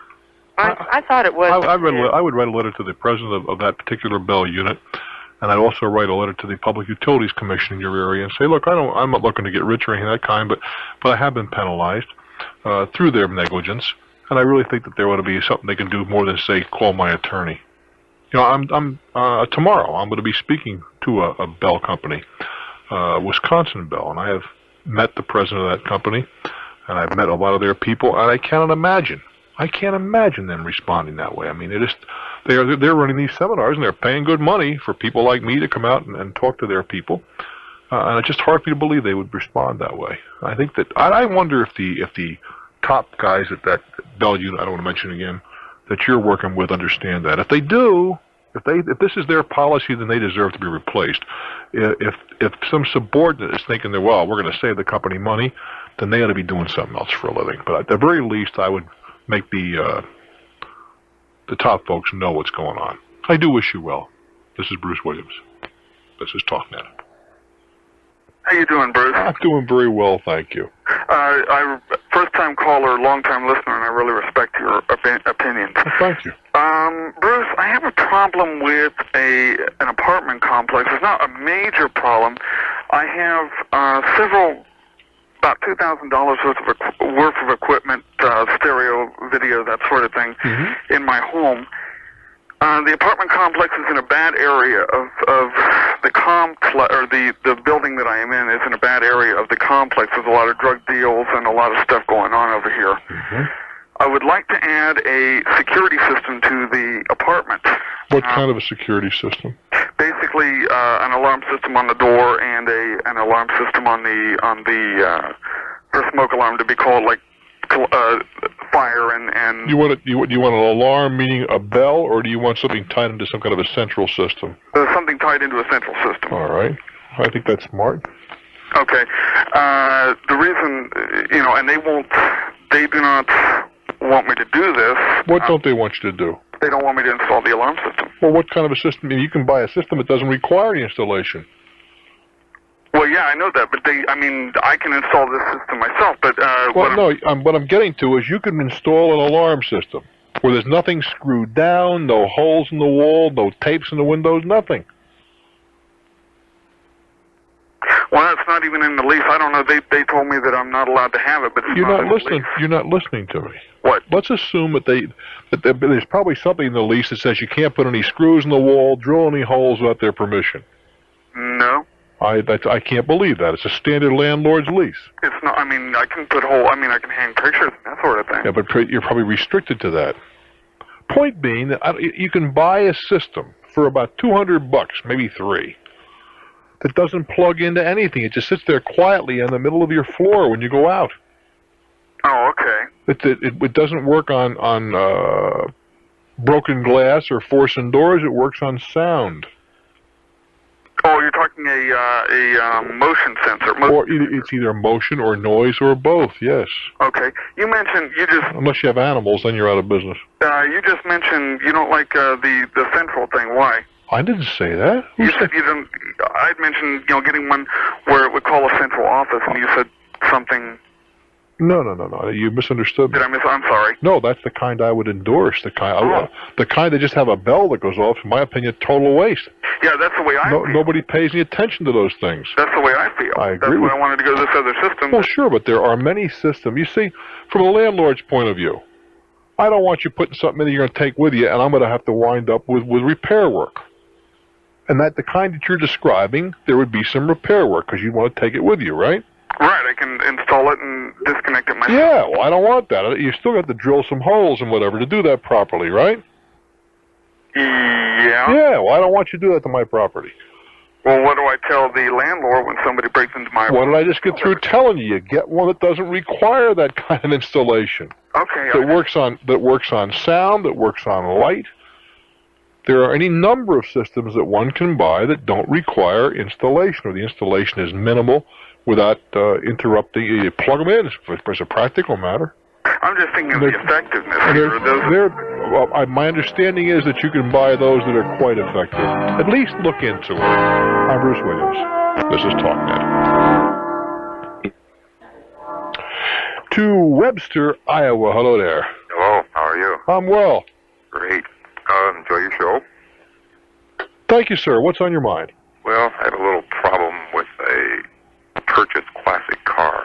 Classic. That says a lot of things to a lot of people. Okay. 68 Camaro. That's classic? Well, it's limited edition. Okay. I guess I should say. Somehow or other, a 68 Camaro don't do it on my classic list. Well, it is a limited edition. All right. Believe I was set up an insurance scam. Well, talk to me. What do you got? I mean, now you've captured my attention. Okay. Purchased the car in January 17th. Yeah. Okay. Had the car for approximately 6 months. Put money into the car. What'd you pay for it? $1,900. Yeah, how classic can it be for $1,900? Well, that's what was my concern at the time. I called the VIN number into the police department. Yeah. to run a check. Yeah. Well, the car was supposedly clean. Supposedly clean. Well, that's what they told me. The car was good title, clear, everything. All right. So you bought the car in January. Right.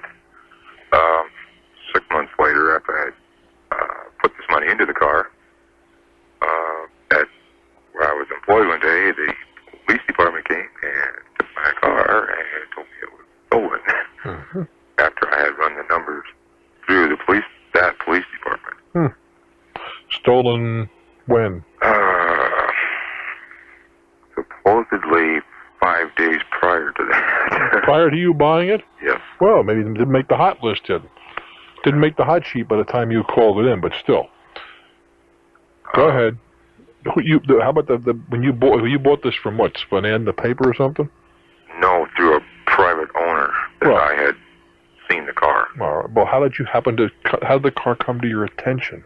I was working at a store at the time, and the man pulled up with the car and had a for sale sign on. And so he's history. He's gone, right? Well, as far as I know, he's in prison. Oh, good. As of now, I know. Yeah. So where are we going with all this? Well, the man that sold me the car and the man who claims it is his car are friends. Well, that's nice. Been through an attorney general, numerous other people, congressmen, everyone. Well, and? They said, tough luck, Jack. Well, if you are even the unknowing recipient of stolen merchandise, that's exactly right. It's tough luck. The only flaw in this whole thing was that you did call. Can you document that, by the way? I sure can. And what is their answer to that? Gee, we can't seem to find that right now. Well, you said, how do you document it then? Well, they have a recording or a printout of every call that comes into this police station. They don't keep that. I mean, how long do they keep that? I'm not positive of that. I can't believe they keep it for 6 months. It's probably a tape recording, and if nothing of any moment happens, it's wiped out in 24, 48 hours, something like that. Well, after I had done this, I had already went. As soon as I want to know, can you prove that you called the police? That's a yes or it's a no. I sure can. And you can prove that they gave this thing a clean bill of health? Yes, I can. How do you prove that? I suppose I go to Oklahoma again. Well, no, I want to know how you prove it. I didn't say you didn't. I'm not questioning the fact that you did it. I want to know how you prove it in court. Oh, that's a pretty good question. Well, give me a pretty good answer. Well, I'm kind of lost for words on that. Well, that's what the fulcrum of this whole thing is. When was the car reported stolen? When was 5 days prior to me buying it? It was reported stolen at that time. Well. You see, that's another. You see, these are not minuscule details.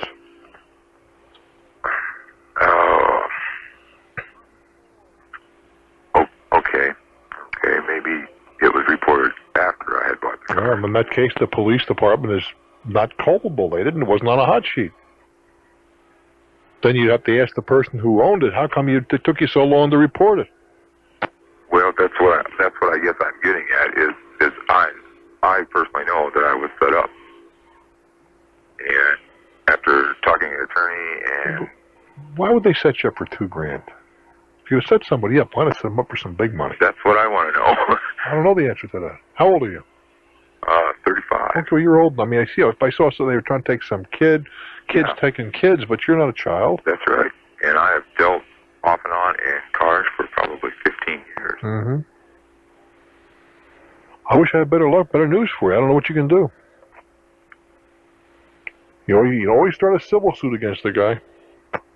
How do you sue someone in prison? No, the guy who owns the car is not in prison. No, that's true. Well, he's the guy you go after. Okay, I tried to sue this man. Yeah.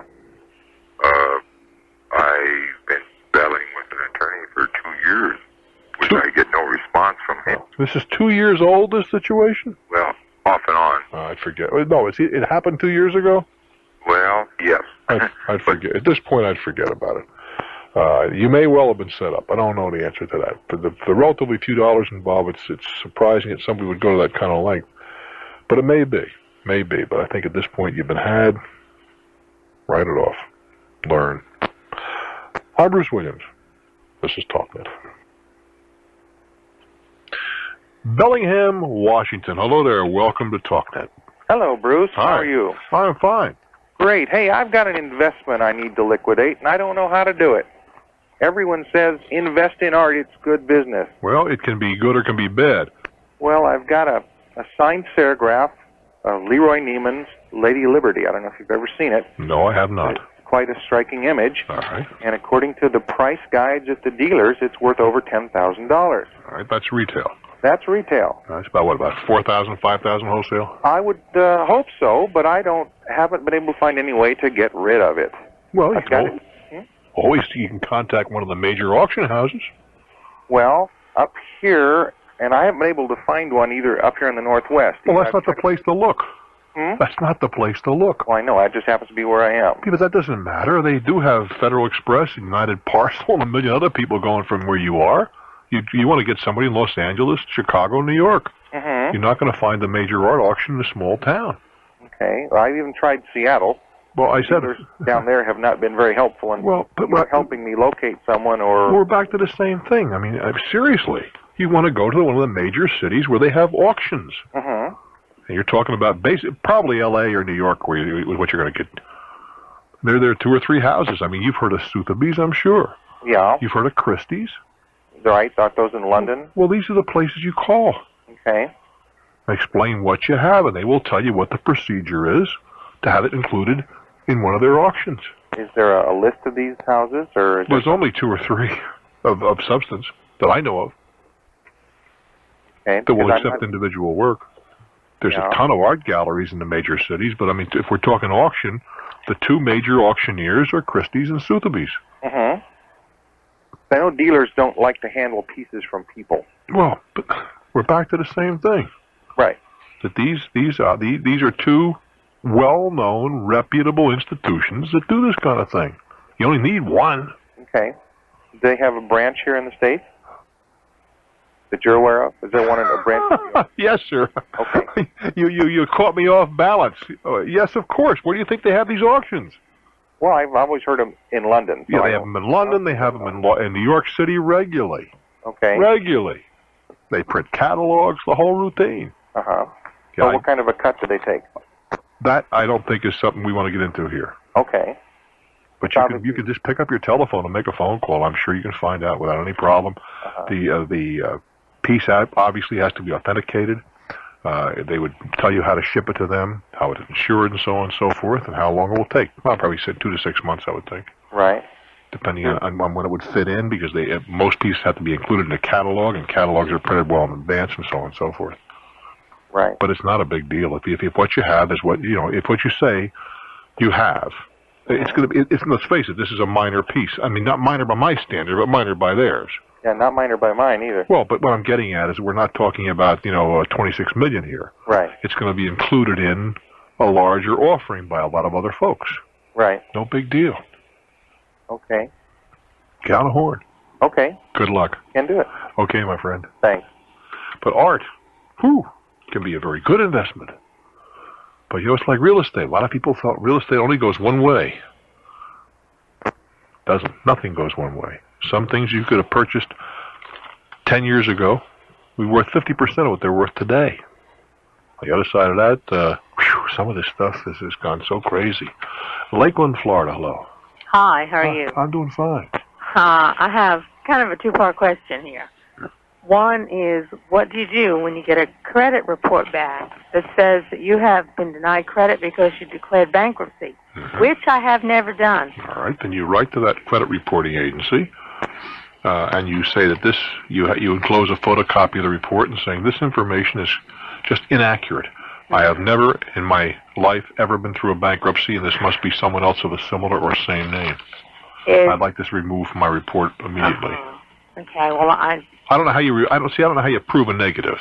I don't either. My other question is, can an ex-husband declare bankruptcy in both parties' names? Not after he's an ex. Okay, because that's what I was concerned about, because, you know, I have established my own credit in the last year and a half since we've been divorced, and I have a credit card. And did he go bankrupt? Well, he talked about it for a long time. That wasn't my question. Did he go bankrupt? I do not know. I don't know where he is. Is the bankruptcy in your first name or Mrs. John Jones? I would imagine it must be in my first name. No, you can't imagine. Do you have a copy of the credit report? Yes, I do. It came in my name. Well, then that's the answer to the question. It came in your name. Yes, it did. Then I would just write to the credit reporting company and say there is an error. Okay. At no time have I ever been bankrupt, either Chapter 13 or Chapter 7. Mine. I would appreciate it if you'd correct your records. Any information that you need from me, I'll be delighted, and I would expect to hear from you affirmatively within 10 days, something of that nature, and see what they have to say for themselves. Oh, okay. They make mistakes like everybody else. It could be scary to read that. Sure. But it could be another Mary Jones went bankrupt. You know, there are a lot of us, let's face it, you look at any phone book, I bet you can find a major city, you can find somebody the same name as yours. Yes. And I certainly find plenty of people with the same name as mine. Goodness, people send me clippings. You know, I've gone to jail. I mean, there are some guys. I was going to pick the part of the country. I wouldn't do that. Some guy murdered his wife. I got a thing in the mail from a listener. I hope this wasn't you. Gee, you know. I panicked for no reason at all. Well, no, panic, no, but concern, of course. Yeah. Get it corrected. Thank you. I wish you well there. Bye-bye. Belgrade, Minnesota. Hello. Hello there, Bruce. How you doing, kid? Just fine. I'm a farmer here, and I listen to you in the tractor all the time when I work in the field. Well, I'm really enjoy listening to you. Things have changed in those tractors. Used to be, it was kind of hot out there. Now it's air conditioned. Yeah, air conditioned, the heater in the winter. Oh, my goodness Boy, gracious. it's nice. What can I do for you? Okay, back in 1983, my father sold 15 head of cattle for $4,500 to a gentleman. I use that term. I was going to say, when you tell me that kind of a preamble, I got a feeling this guy was no gentleman. Well, he paid $700 down, and we have a check for 1983 dated for $3,100. Which is decidedly rubber. Yes. And so in 85, we bought a bull from him, and we paid many times what it was worth. Why just to get some of the money back. Oh, I see. You know, get something for it. Yeah. And he's agreed to pay 10% interest from 1983. Anyway, runs now. He wasn't farming. Now he's running a small engine shop and doing automotive type repairs. And so he suggested we work out a barter. Why don't you do that? We did. We brought a tractor into him that was vandalized. Yeah. And he agreed to do the repairs and work out a deal. Mm-hmm. Well, he needed money for parts. Oh, boy. $500 for parts. All right. So we gave him the check, $500 for parts. Now you sprung even better. Yeah, he didn't spend even half of it on parts. So we got a bill from the dealer for another $636 for the parts. Tractor sat there for a year and a half. And I stopped in periodically and checked on it, and nothing was happening. He stripped her down till front end was in one corner, back end, everything was all over Kingdom Come. So finally, we hauled it to another person to have it put together. And so we haven't gotten anything back on that deal. You're a very patient guy. Well, I say my dad's the one who's patient. I get upset about the deal. And we haven't even gotten all the parts out of his shop. I'm sure I've gone back there since we picked up the tractor, and in corners I find parts that I can recognize as being from our tractor, and we pick up, there's a couple bolts there and parts of the seat and cap, all over. Mm-hmm. And we're just wondering, what recourse do we have? I don't think you have much. No, the $500 wasn't a personal. That was to the business, that check for parts. Mm-hmm. And so we were wondering, since they sell lawnmowers, trimmers, and stuff, if a guy should maybe go in. Well, now look, I can't tell you what to do. Let's stop right here, all right? Now, what would I do? Well, you know what I would do, and you're talking about it right now. That's why I cut you short. Okay. Yeah, if he's selling stuff, and I thought I could go in there and charge it and beat him out of it, I'd do my best. That's strictly a fight fire with fire proposition. The guy is clearly a rogue and a rascal, a miscreant, and other interesting titles we can hang on him, doing things he shouldn't be doing, right? Well, you know, with somebody like that, now maybe it may be a matter of circumstance, too. Yeah, I think it's, in some respects, I guess. But on the other side of that, he's beat you for an awful lot of money, right? Yeah. Well, I'd try to go out and beat him the same way he beat you. Now, there are those who are going to say, well, that's not moral and it's probably not legal, and I will disagree with that. But you're asking me what old nasty here would do. Okay, well, thank you very much. I wish you well, my friend. Appreciate your help. That doesn't mean you should go out and do that kind of stuff. Just, I'm telling you what I would do given the same stimulation. I'm Bruce Williams. Stick around for Talknet. Hello, Bruce. How are you? I am well, thank you. And I'm coming to Wisconsin tomorrow, to Appleton, Wisconsin, at the Paper Mill Hotel. Well, we are looking forward to having you. We're going to have a good time. I'm kind of hopeful that anybody in the business community who hasn't decided to come down and see Wisconsin Bill and the SBA will do so. What can I do for you? Well, Bruce, I've got an asbestos problem. Oh, that could be a problem. It can be a problem. I bought a house last July. Older? Yeah, about 50 years old. All right. And had it inspected when I bought it. I bought it from a developer here in Madison. And I wasn't able to move into the house until December. He rented from me until I moved in. Actually, I moved in like the 20th of January. And I had my air conditioning guy come in to sort of balance the thing, as it were. And he said, you know, you've got some asbestos on the lagging on these pipes coming out of your furnace. You're talking about that kind of clamshell type of thing. Well, it looked kind of like a waffle, if you know what I mean, if you looked inside it. But it was clearly visible, and the basement was carefully inspected. Oh, well, but this is like the hot water pipes, that kind of stuff. But yeah, as I said, it's the ducting that comes from the furnace. Sure. Okay. They're very common. Yeah. And so I had some specialists in this area come out, and they said, look, this is not a health problem. They seal it with the same material that they make fiberglass casts with. You don't have anything to worry about from a health standpoint. But they did say, you know, if you ever, it's an oil-heated house. If you ever want to convert this furnace to gas heat, and there are gas lines to the house, so I may want to do that, you're probably going to have a real tough time getting a contractor to touch this. Not only that, you may have a contingent liability when you go to sell this house. Mm-hmm. And I said, well, wait a minute, let's talk to an attorney. So I did that, and the attorney said, well, you might have some recourse against the previous owner. You probably have some recourse against the inspector. I think the second would be the case. I don't know about the first. Yeah. Since there was no representation, was there? No, not one way or the other. He didn't represent that the house was asbestos-free, but of course... Well, and then there was no representation. Right. I guess the attorney also said if you can prove that the previous owner knew about this and did not reveal it, it's like one of those things that you have to reveal. If the basement leaks, you got to tell the owner. If there's asbestos in the house and you know it, apparently you've got some obligation under the law. Okay, that would be peculiar to a particular state. Go ahead. Is that right? Okay. Well, for example, in the state of California, and 1 to 4 unit homes, you are obliged under the law to make known to the seller, to the buyer, the deficiencies. In other states, you are only obliged to tell them, give them honest answers to questions that they ask. Right. If they don't ask, they don't get. Right, I understand. Well, I guess the question is that I've gotten some estimates to have it removed. And the estimates run somewhere between $3,500 and $4,500. You know, they've got a negative air pump the room and dirty. Yeah, getting rid of certain pollutants today is a very expensive thing. It is an expensive proposition. I guess the thing that I'm wondering is, first of all, whether I want to go ahead and have it removed since it's not presenting a health hazard now. And second of all, if it's worth going after the inspector for. Well, he's the only one, seems to me. Yeah. And whether it's, you might want to discuss it with him. He may have an insurance carrier that provides coverage, errors and omissions coverage for this type of activity. Well, I did talk with him, and he said, well, this is kind of a strange situation. My realtor recommended the inspector. Well, why is that strange? Well, it turns out that the inspector theoretically works for my realtor's husband.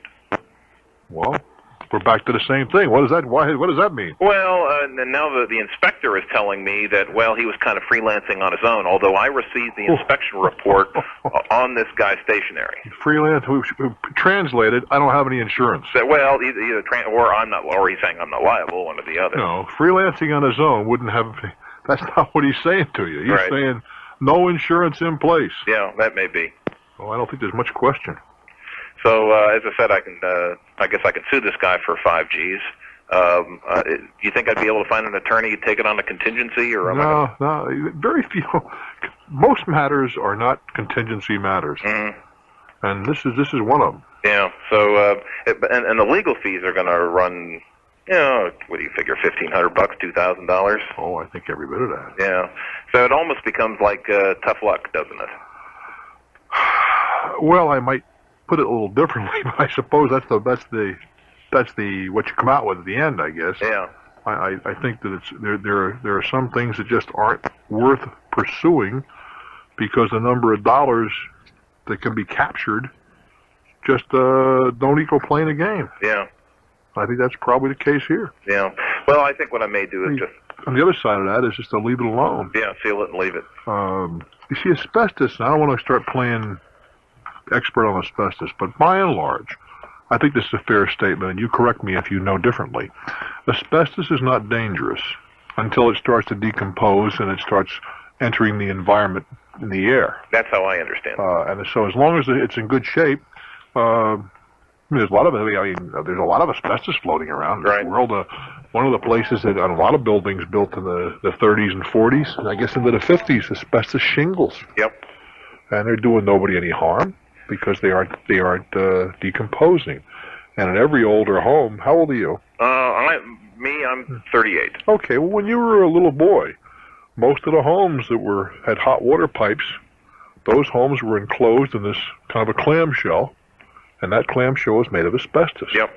And while it was in good shape, it was you have no problem. It's when it gets old and starts to decompose is where you have the problem. Well, every area in which it was exposed to the air, as I said, we sealed it with this fiberglass material, and I think that's going to do it. And then you run into another problem.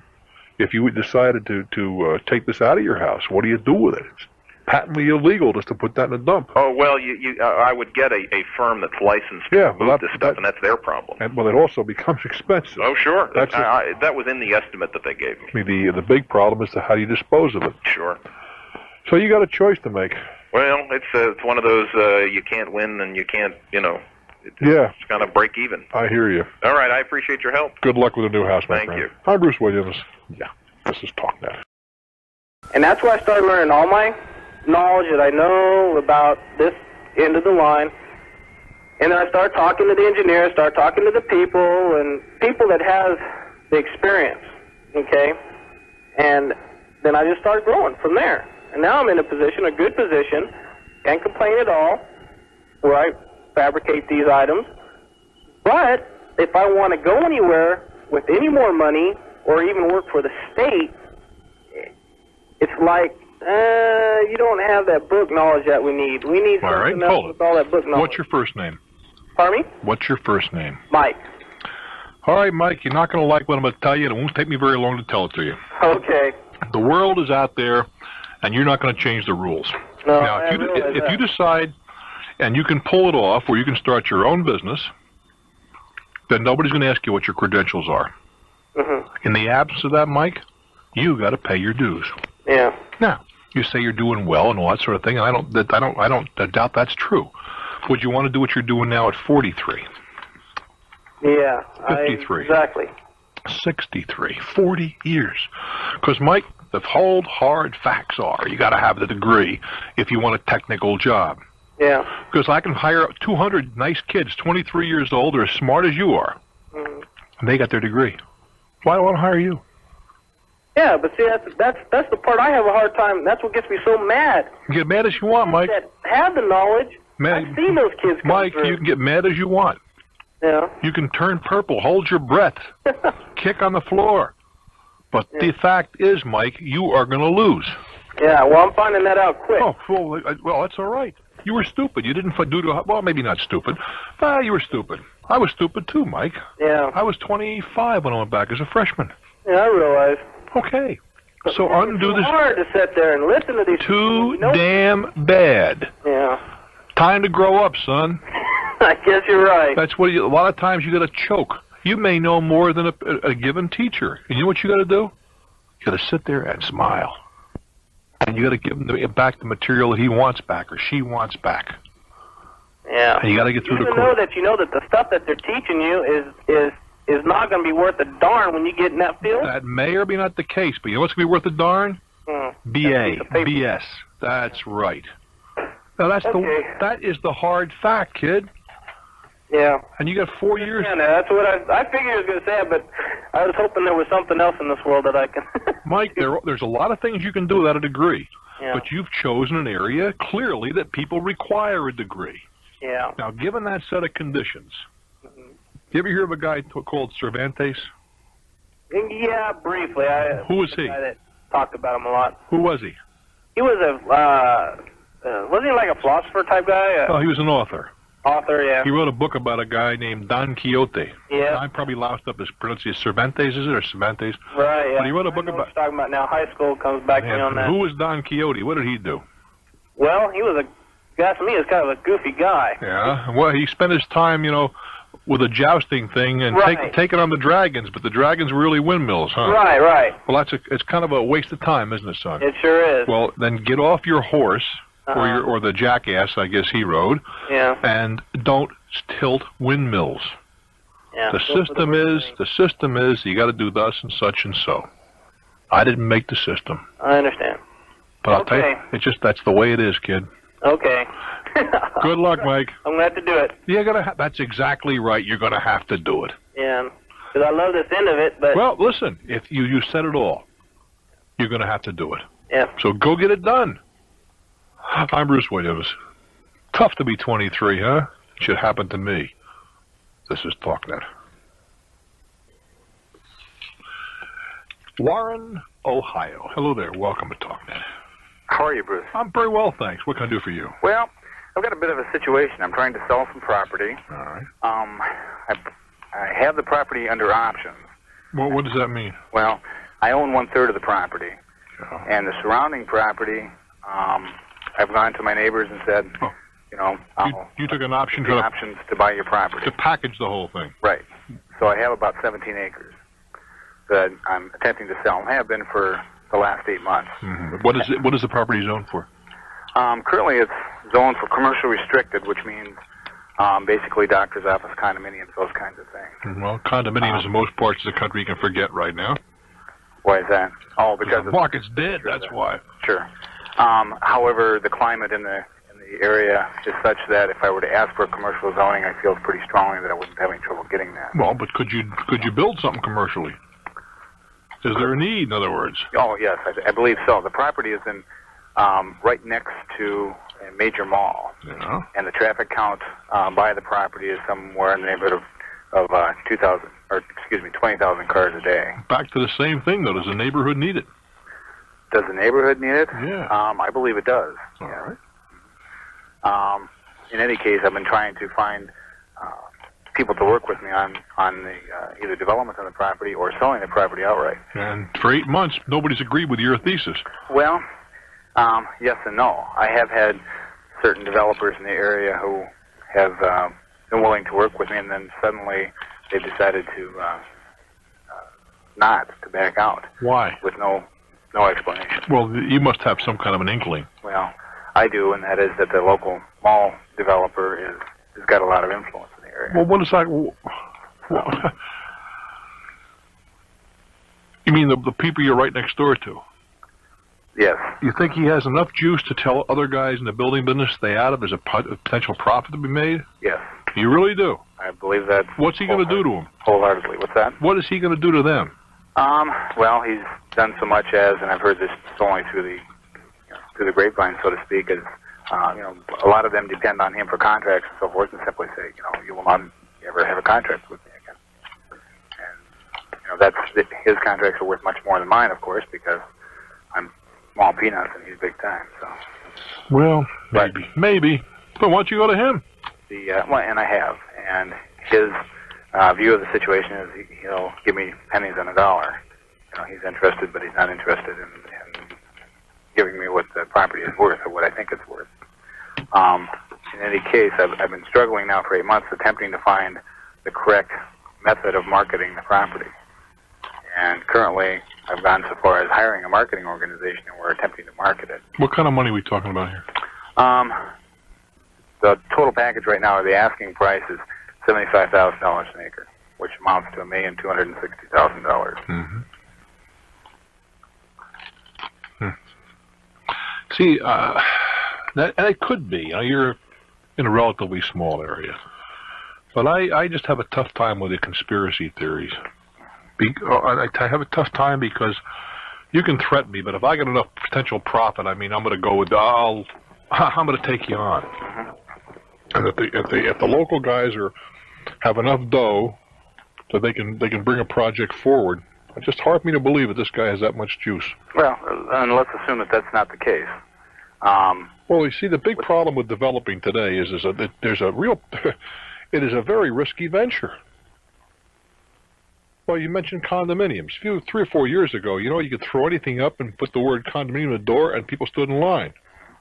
I talked to a real estate guy today. He was trying to get a listing for me, which I wasn't prepared to give.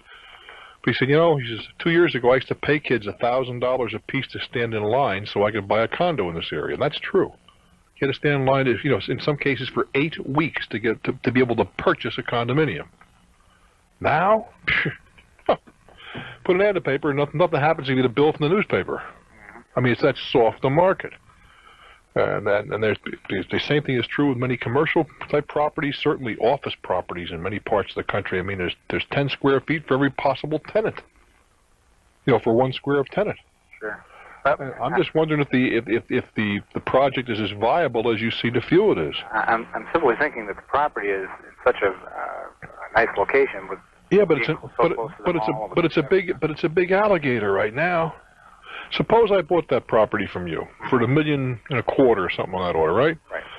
I got to think that 12% would be about the cheapest money I could find. All right. So now I'm looking at 120 and 30, right? I'm looking at $150,000 a year interest.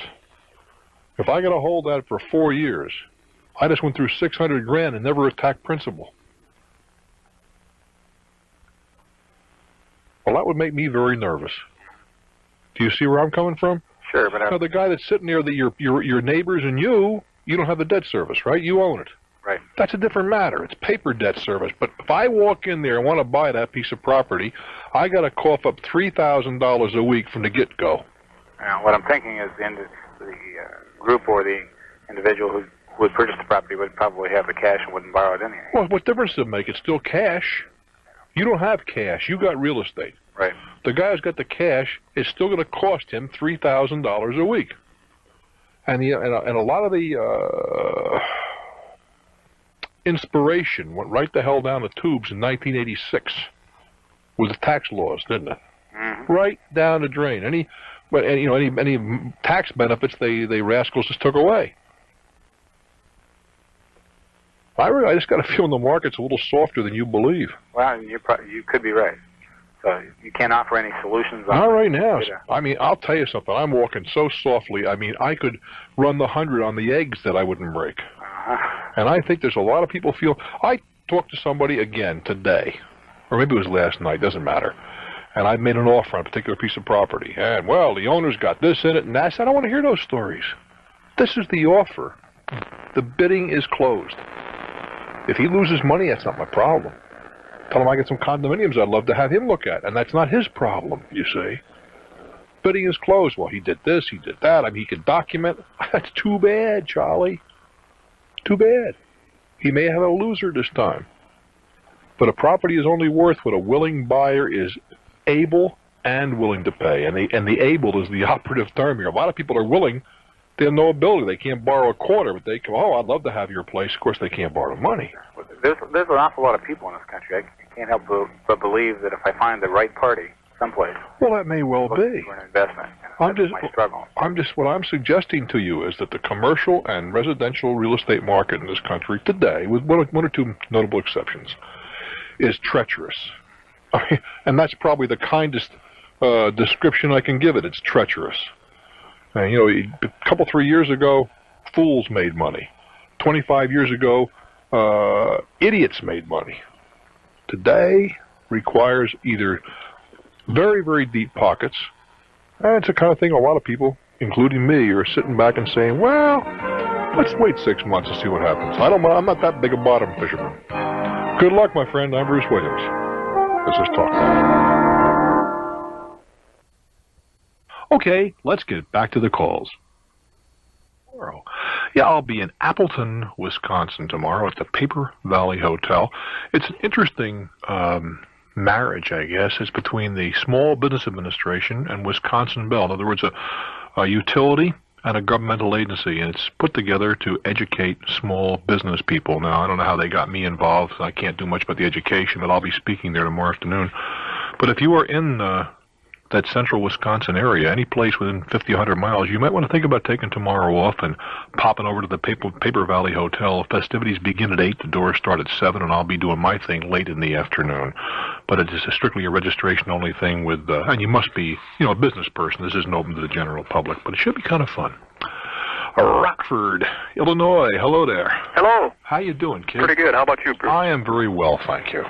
Yeah, I got a little trouble with my neighbor here. What has your neighbor been up to? Well, it claims my dog has bit their little boy. All right. Was your dog running free? No, we have a fenced-in yard and everything. And how did the kid get to the... Well, my wife has a daycare business. Your wife has? Yes. Yeah. And their kid comes over sometimes to play with the other kids. But not as a participant in the program, just comes over to play. Yeah. And he claims, I think he's just picking on my dog. What do you mean by that? Well, I've got a pit bull.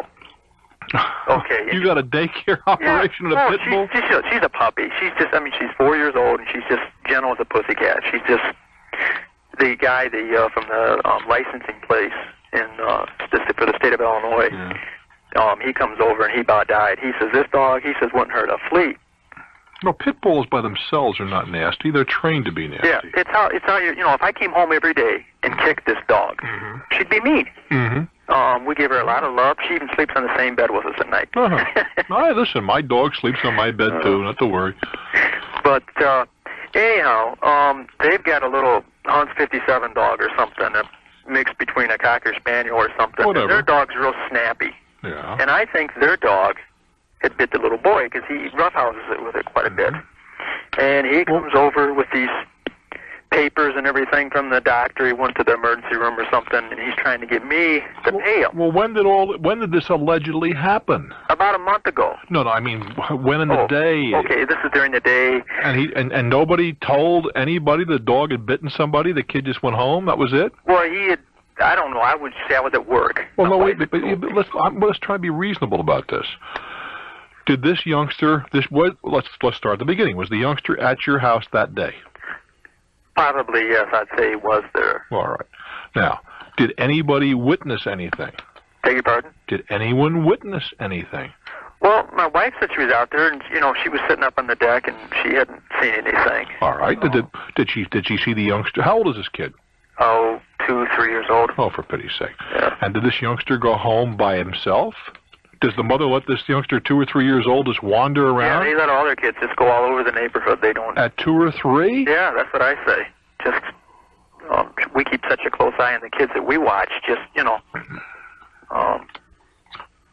don't know. But anyhow, he comes over... Well, I don't know, but I'm trying to reconstruct things here a little bit, and we'll get to it. I want to know, did nobody saw this child injured in some fashion? We didn't know. No, I said, did anybody see your dog? Is there any witness to this supposed event? That's a yes or it's a no? Well, if it's a no, our dog definitely didn't bite him. We don't know that. All we know is... He was in the yard, and my wife, she said, well, if he would have bit somebody, do you think he would have screamed or hollered? Ordinarily, a child would cry if a dog bites them. Okay. And none of that had happened, no. All right, fine. Now, the child supposedly went home by itself. By itself. Without anybody. And how? If the yard is all fenced in, how would the kid get home? Through your home? In the back door, out the front door kind of thing? Out the gate, in the back, yeah, and then go home that way. Can a 2 or 3 year old open the gate by himself? Well, yeah, you got a good point there. I didn't look at it that way. This is kind of just shaking me up, the whole thing. Now, where was the child bitten, supposedly? On the arm. And we're talking about a month ago, so it's pretty warm. Yeah. So, but But he's trying to soak me for all these doctor bills and everything because he took him to the emergency room or something. Yeah. And he wants me to pay him, and I said, "There's no way. I'm not going to pay him. My dog didn't bite your kid." Mm-hmm. And then my wife calls me at work today, and there's a thing in the mail. He's going to take us to court. Well, it's all right. First of all, ordinarily, when a dog bites a human being, and the person is treated at a hospital or some other medical facility, customarily, in most states, maybe Illinois is different, in most states, the physician is required to take down the name and the address of the dog and turn that over to the health authorities. They, in turn, to be certain that dog is confined for so many days and has had the proper inoculation. Did any of that happen? Not yet, no. Well, it's too late now. The kid has rabies. The kid's dead. Well, yeah, okay. Too late for that now. Well, I thought he just forgot about the whole thing, and then all of a sudden this comes in the mail, and, hey, I'm just wondering what's going on. Well, I would turn it over to my insurance company. At this point, you have homeowner's policy, don't you? Yeah. You turn it over to your insurance company. Now, your insurance company's liable to take a very narrow view of you having a pit dog in the house. I'll tell you that right now. Well, we do pay extra insurance just for the dog. Okay. In that case, turn it over to your insurance company. If it's say you deny, I'll tell you one thing, they'll pay. Yeah, but then my insurance rates is probably going to go up. That may be, but there's nothing to do about it. Or possibly even be dropped. I have to have high insurance because of the daycare at home. Well, then in that case, the other alternative, you can hire an attorney and tough it out yourself and pay if he wins, and he'll probably win. You think he would? Yep. Although I don't know how he'd prove it. You see, we're a matter of proof here. Yeah. I mean, your position would be that this is a highly irresponsible family that allows a 2-year-old or a 3-year-old to wander around by themselves. Clearly, if there's a dog next door that presents a danger, they shouldn't allow that. And, that would be your position. They're careless. That your wife, on the other hand, is diligent, that she is there, she was on the scene, and no such action took place. And then, of course, we have to go to the medical records and see if it's possible, how big a bite it was, what was the jaw size. That could be determined if it's a certain kind of bite. Yeah. Well, I thought he was going to forget about everything. And well, I understand that. You went through that. Oh. But these are the things that will have to be determined. How much money is involved here? How much? I didn't even look at it. I told him, I said, there's no way, and I'm not going to argue with it. And I turned around and walked the other way. Well, that was dumb, too. Well, yeah, it was. But I didn't want to say nothing, blowing steam off, saying something to him. Well, you shouldn't blow off steam. You see, you're a man. This is a great argument I have with some of my offspring at times. Eat. Yeah. Swallow hard. Yeah. What do you have to gain by losing your temper? Yeah. The answer is nothing. Either there or I was thinking I could just pay for it out of my pocket. Yeah, but you don't know how much.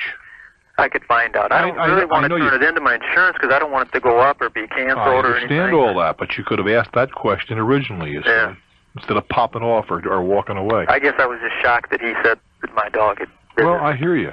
I think that the chances are that the insurance company would throw in the sponge because they don't want to hear about dog bites.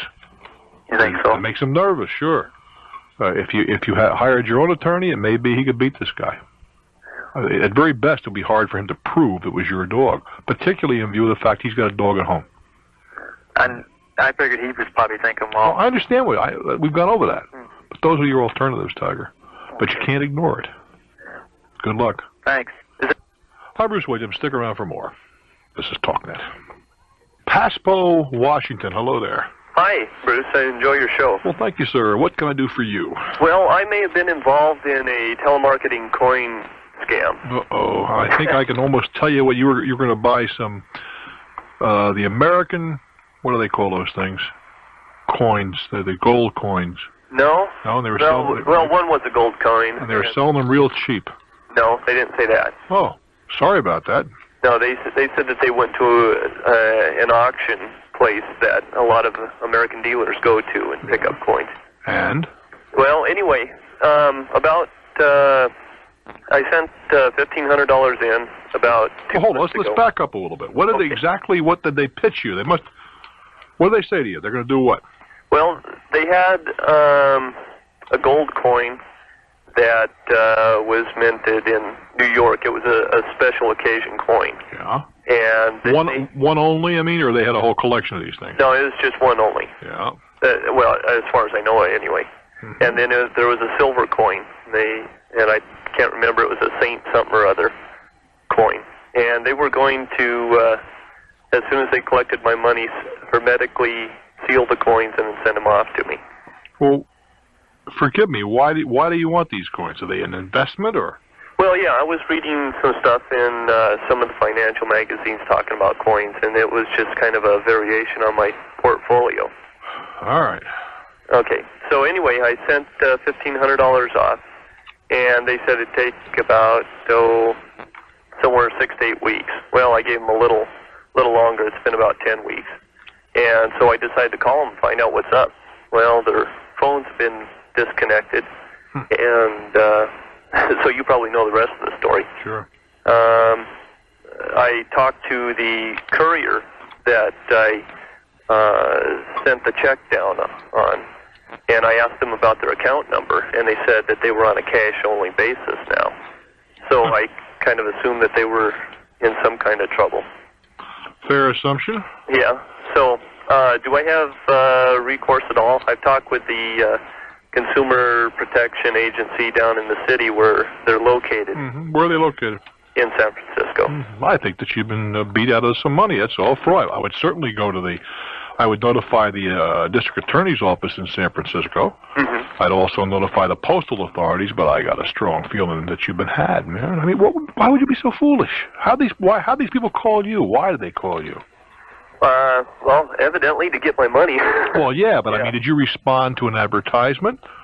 Yeah, I probably wrote something in, sent along in the mail a while ago.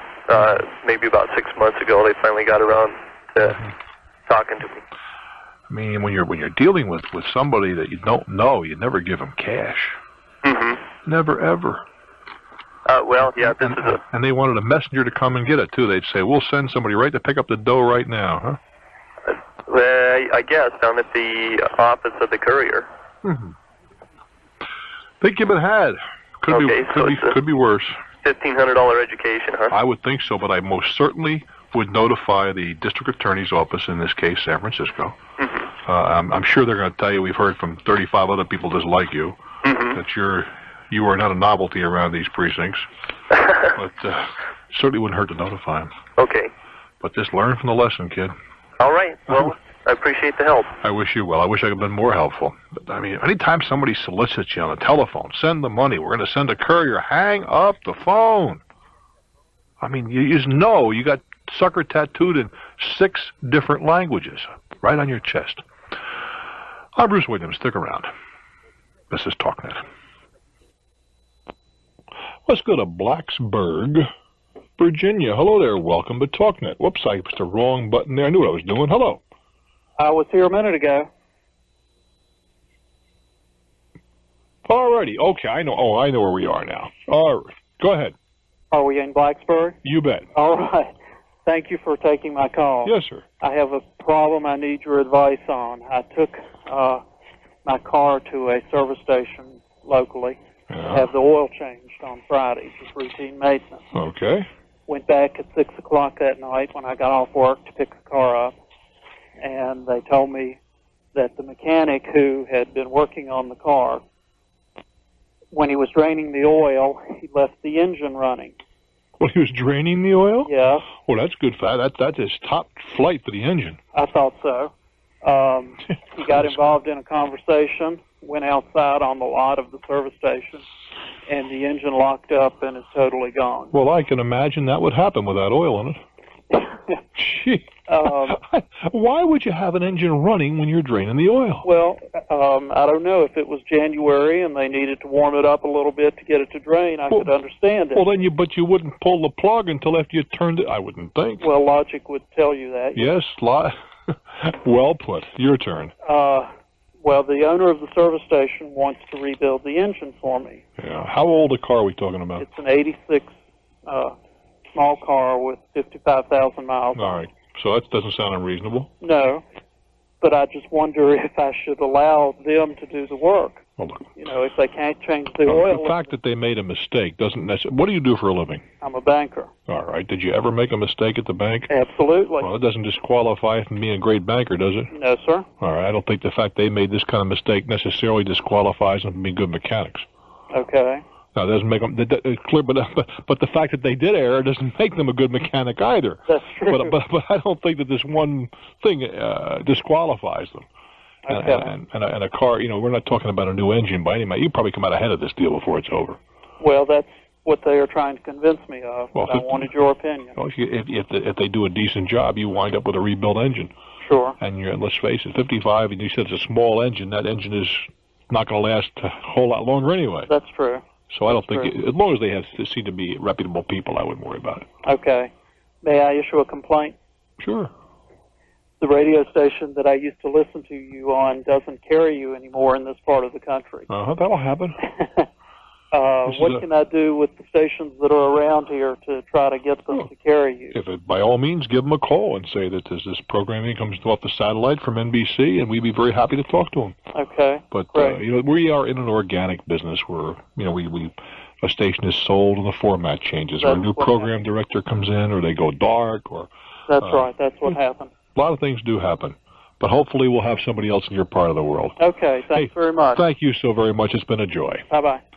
To Austin, Texas. Hello. Hi, Bruce. How are you? I am well, thank you. Good. My husband and I have a problem. We are buying a house. We put a contract in on at the end of April, and the house is about 2,000 square feet. We are paying the full purchase price that they asked for of $79,000. This is a new or an existing home? An existing home is 12 years old.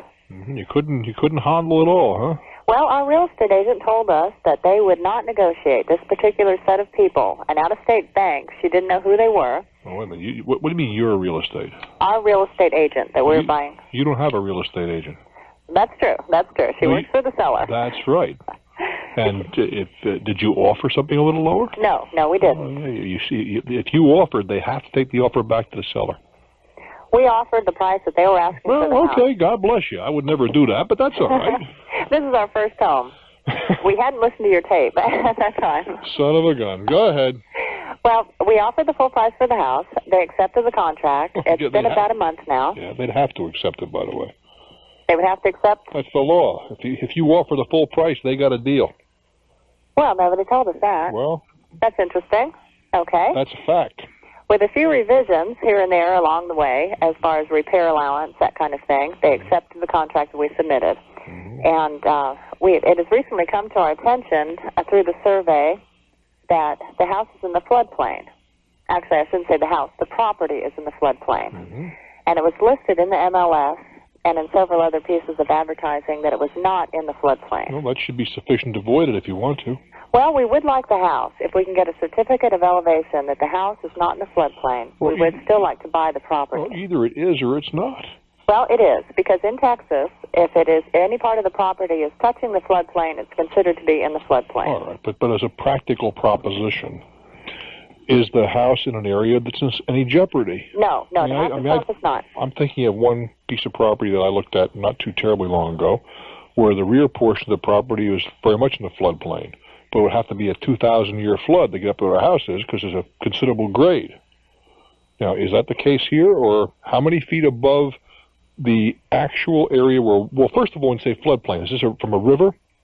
There's a creek that runs behind the house where the property actually runs down into the middle of the creek. All right, fine. Now, when that creek carries its maximum runoff, how far does the water come up? Do you know?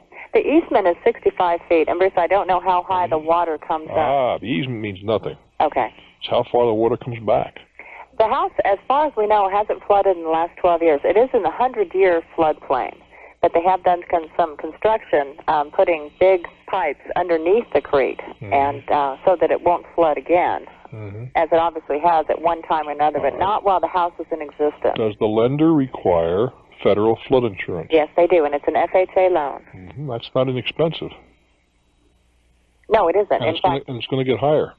Some of the quotes that we've gotten so far run about $25 a month, and for a 30-year mortgage, that's about $9,000. It's going to get more expensive, though. Yes, that definitely will go up. Do you know why? Well, I assume that our insurance rates will go up. Yeah, but you can also assume that the government is going to stop underwriting this stuff eventually. How soon do you think something like that might happen? Well, it's preposterous, really. And I have a property that's in a near an ocean, right? But it's preposterous to think that the government is going to continue to subsidize people who build in areas where clearly they shouldn't build. Or people who buy in areas like that. That's right, clearly. Okay. And it's got to have to come to a halt. I mean, you have parts of this country where people say, well, I've lived near the Delta here forever. Well, that's nice. But, periodically their house goes, they get flood insurance, and they get part of it back, which is underwritten by the government. Well, that's just got to stop. It's just not. When I first started buying flood insurance, on the ocean property, it was like $25 a year. Mm-hmm. Now it's several hundred a year, and it's going to get higher. And that's the way it should be, by the way. I agree with that as far as the flood insurance. My question was, we didn't know that the property was in the floodplain when we put the original contract in on it.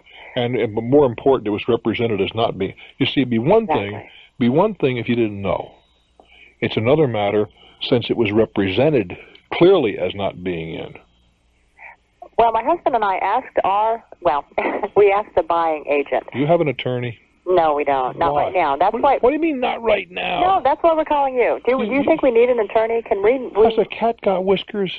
Was the Pope born in Poland? Please. Do you think that we can renegotiate the contract on our own? You should not be buying a piece of property without an attorney, period.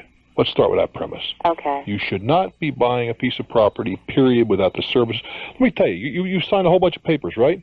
Well, so far, only the contract. All right. You're going to be required to sign a whole bunch as you go along. True. Every one prepared by an attorney. Every single one, including your application, your mortgage commitment, your truth in lending, the all of the deeds and whatever ought to be signed, your mortgage. Every one of those papers was prepared by an attorney, right? All of them that we have to sign at closing. Yeah, who's going to tell you what they mean? Because I'll bet you my life you don't know. No, we don't, and nobody's representing us, obviously. Exactly so. You're a babe in the woods. You're ready. You're the sheep waiting to be sheared. First, that's what we're calling you. What should we do? Get an attorney.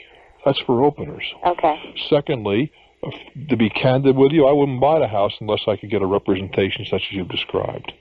Do you think if we got a certificate stating that it was elevated high enough that it wouldn't flood? When you say a certificate, what does that mean? You're going to have somebody go out there and shoot it and see what the elevation is. How can anybody give you a certificate saying it won't flood? How do they know that? Well, if it's not in the 100-year floodplain in Texas, then probably it won't flood. I got news for you. You believe that? I got some swamp. No, you're laughing, honey. No, I've owned property that was truly the 100-year flood, like 3 years in a row. Oh no! Oh yes, and that's fact. That's only a statistical number. What is this? It says that 1 in 100 years you'll have a flood, right? That doesn't mean you can't have the next 300 years floods. This in the next 3 years. Well, the last 10 years in Texas haven't been real good as far as floods go. So well, that may be, but the next 10 could be a different story. No, I mean they've been bad as far as floods. Mm-hmm. I mean, I don't know. You're asking me what I buy? No. Now, I don't know what the actual practical realities are, and that you should be able to determine. Somebody who knows the area, the topography of the area, can tell you what that creek's been doing for the last 20 years. But a certificate, how can a certificate guarantee you anything? Okay. Now, if they're willing to put some money behind that certificate, that's a whole different matter.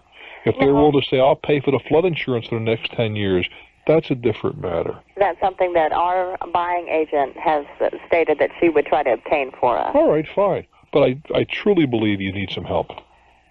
I think so, too. I think. So if I've done anything for you, maybe you'll see an attorney. I do wish you well. Thank you very much. Good luck, honey. I'm Bruce Williams. We're Talknet.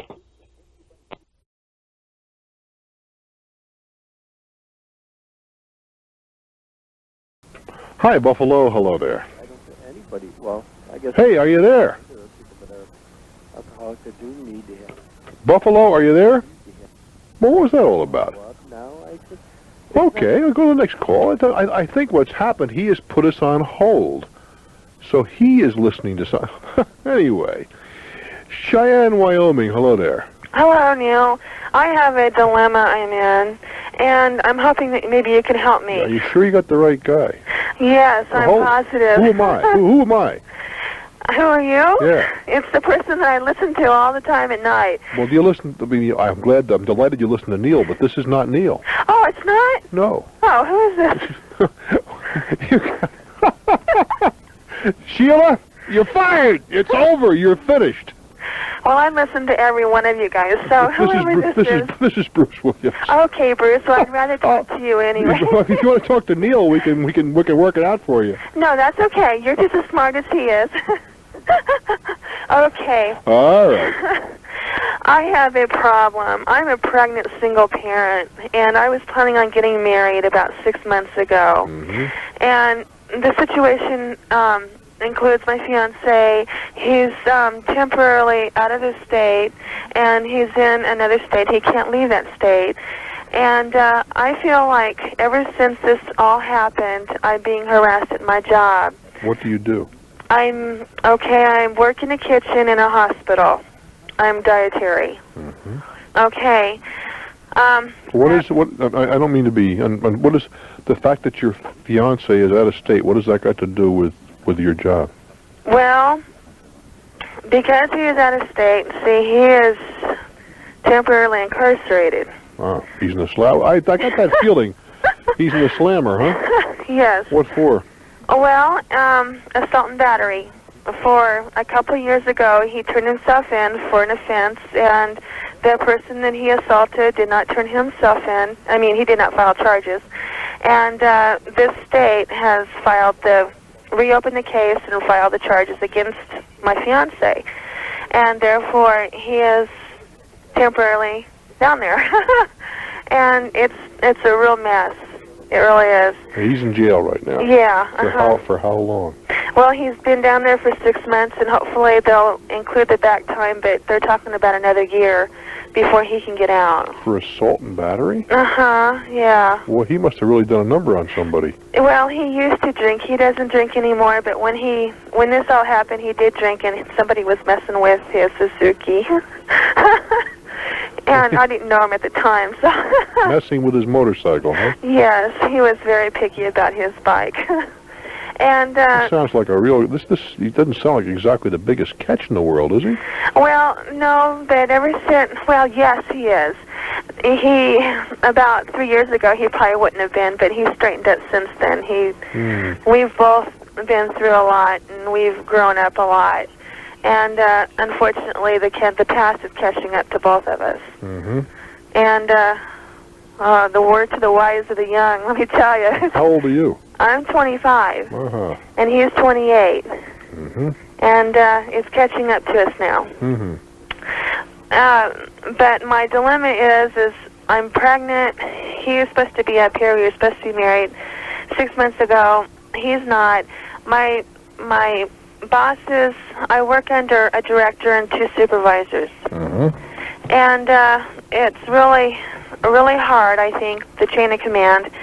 And everybody's telling everybody what to do, and they're all getting confused, and there's a lack of communication there. My doctor had told me not to work more than a 4-hour shift with a 1-hour break. And this is the first time I had worked being pregnant. The first child that I had, I was a housewife. And this will be going into my second marriage when I get married. And I just feel like I'm being harassed, and I just wanted to know. Well, how? Maybe I missed something, but your employer, I don't think has any obligation to consider your pregnancy. Okay. He may have certainly maybe a moral. There may be some moral consideration, but not a legal consideration. If you can't do the job, he's just liable to say you're laid off. Yeah, but the thing is they need me there. They told me, and then they come back and they tell me things like this, and they say they're willing to work with me and things, and it's just like they're smiling, but they hold daggers in the back of their hands, and they're ready to stab you in the back whenever you turn. And it's kind of, I don't know what to do. Do I have any legal recourse? Ordinarily you work an 8-hour day, is that correct? Yes, until my doctor had told me to cut the hours in half. I understand that, but the employer has, I don't mean to sound unfeeling, because I truly am not, but the employer doesn't have any obligation to give you half a day. They can just say, well, if you can't do the job, it's unfortunate, but you're laid off on medical and disability or whatever. Okay, but can they fire you for being pregnant? No. Well, I didn't think so. But they can let you go. They can lay you off until you and because being pregnant is considered to be being sick. Okay. By the, it's a medical disability by definition in most instances now, I think. Uh-huh. And you can, if your state offers a disability compensation, then you can collect that. But they don't have to cut your hours just because you're pregnant. Okay. So they cannot fire me by law. Well, wait a while. I don't know the law in your state. Well, because you can't do the job. Right. Okay. That's the problem. Uh-huh. They're saying, we didn't change any of the rules. This is what you did before. Uh-huh. But you can't do it now. Okay. Well, it's not they can say, listen, this is not a 20-hour-a-week job. It is a 40-hour-a-week job. We sympathize with you, all that kind of good stuff. Uh-huh. But given the set of conditions, they just don't have any obligation. They can just lay me off whenever. I would think so, but that's a question best directed to your Department of Labor. However, if there is a disability program in your state, then I would think you'd have the right to collect disability. Since your physician said you can't work, and they're saying that you can't work in their place under those conditions. Uh-huh. See, I'll get wrote up for just leaning on the counter for maybe 2 or 3 minutes just to rest my back, because I'm only 6 weeks until I'm due. And they'll come out and they'll give me a big, long story like, well, if you can't handle it, then, just find somebody else tomorrow or whatever. Well, but you're just reinforcing what I have told you. Yeah. The likelihood is you'd be better off to file for disability. Yeah, okay. I wish you well, sweetheart. I'd think this one over very carefully. I mean, you made a mistake the first marriage, watch this one. I'm Bruce Williams. This is Talknet. To Bridgecrest, California. Hello there. Welcome to Talknet. Hello, Bruce. I'm so glad to talk to you. Well, I'm pleased that you called, baby. What's on your mind? In January, we agreed to keep a friend's car in our driveway, and he accepted a job out of town, about 8 hours. To keep a friend's car? Yes, one of his extra cars, a car he wasn't driving. You're babysitting a car, huh? That's right. All right. And that happened in January. In the meantime, he lost his job, and his wife left him, and the car is still in my driveway. He lost his job, his wife left him, and you got the car, and who got the dog? Well, there wasn't one. Go ahead. But he's made several appointments to come and get the car, and he isn't able to. It's an 8-hour drive, and I understand he's in terrible circumstances with all of his problems, but I would still like to get rid of the car without being too mean. Is there a way I can do that? Well, I don't know how mean one has to be. Is this car worth anything? Well, it's a Mustang, but it doesn't run very well. It needs a lot of repair work, so it has the potential, but right now I don't think so. Well, potential, it means investment. Right. What year Mustang? About a 72. That's a pretty old Stang. Yeah. Well, I think you're kind of stuck. Oh. What you could do is call this guy and say, look, if the thing isn't out of here in a week, I'm going to go over to the XYZ storage company. I'm going to rent a place for a month. I'm going to park your car inside and send you the key. And if you don't come pick it up from them, they're going to sell the thing off. Uh-huh. And store it in his name. Store it in his name, send him the key. It's going to cost you $25 or $30 for the first month. Uh-huh. Well, that's not bad. And send him the key. And I'm sure I made a lot of enemies in the storage business because you're not supposed to, but that's what I would do. Right. I just drive it into one of those lockers, put it in his name, and send him the key, and say, "Here, there's where your car is," and give his address for the address on the thing. Right. Okay, that's a good idea. Great to have friends, isn't it? Well, I feel for him. I would do as well, but after all, who needs a junk in the driveway for 9 months? Really? That's my point. There goes the neighborhood. That's right. Take good care, sweetheart. Okay, thank you, Bruce. Bye-bye. Honolulu, Hawaii. Hello. Hi, Bruce. Hello. I'll try to get into this as quick as possible. It's about a 2 or 3 month problem, so it's pretty involved. I'll start off by saying that I am a credit manager for a company, and I belong to a credit interchange group. Okay, are you familiar with credit interchange group? Where you guys exchange information? That's correct. Sure. Right. Okay. In any case, I am president of this corporation. not profit, okay? Mm-hmm.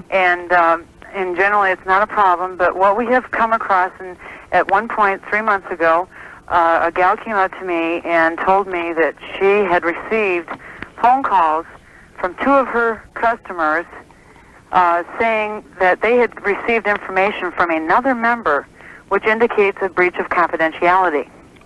But Okay. you see, wait a minute, now you confused me. Okay, I'm sorry. That's all right. They had received information from one of your members? Right. See, they're not members, okay? These 2 customers are not members of our meeting.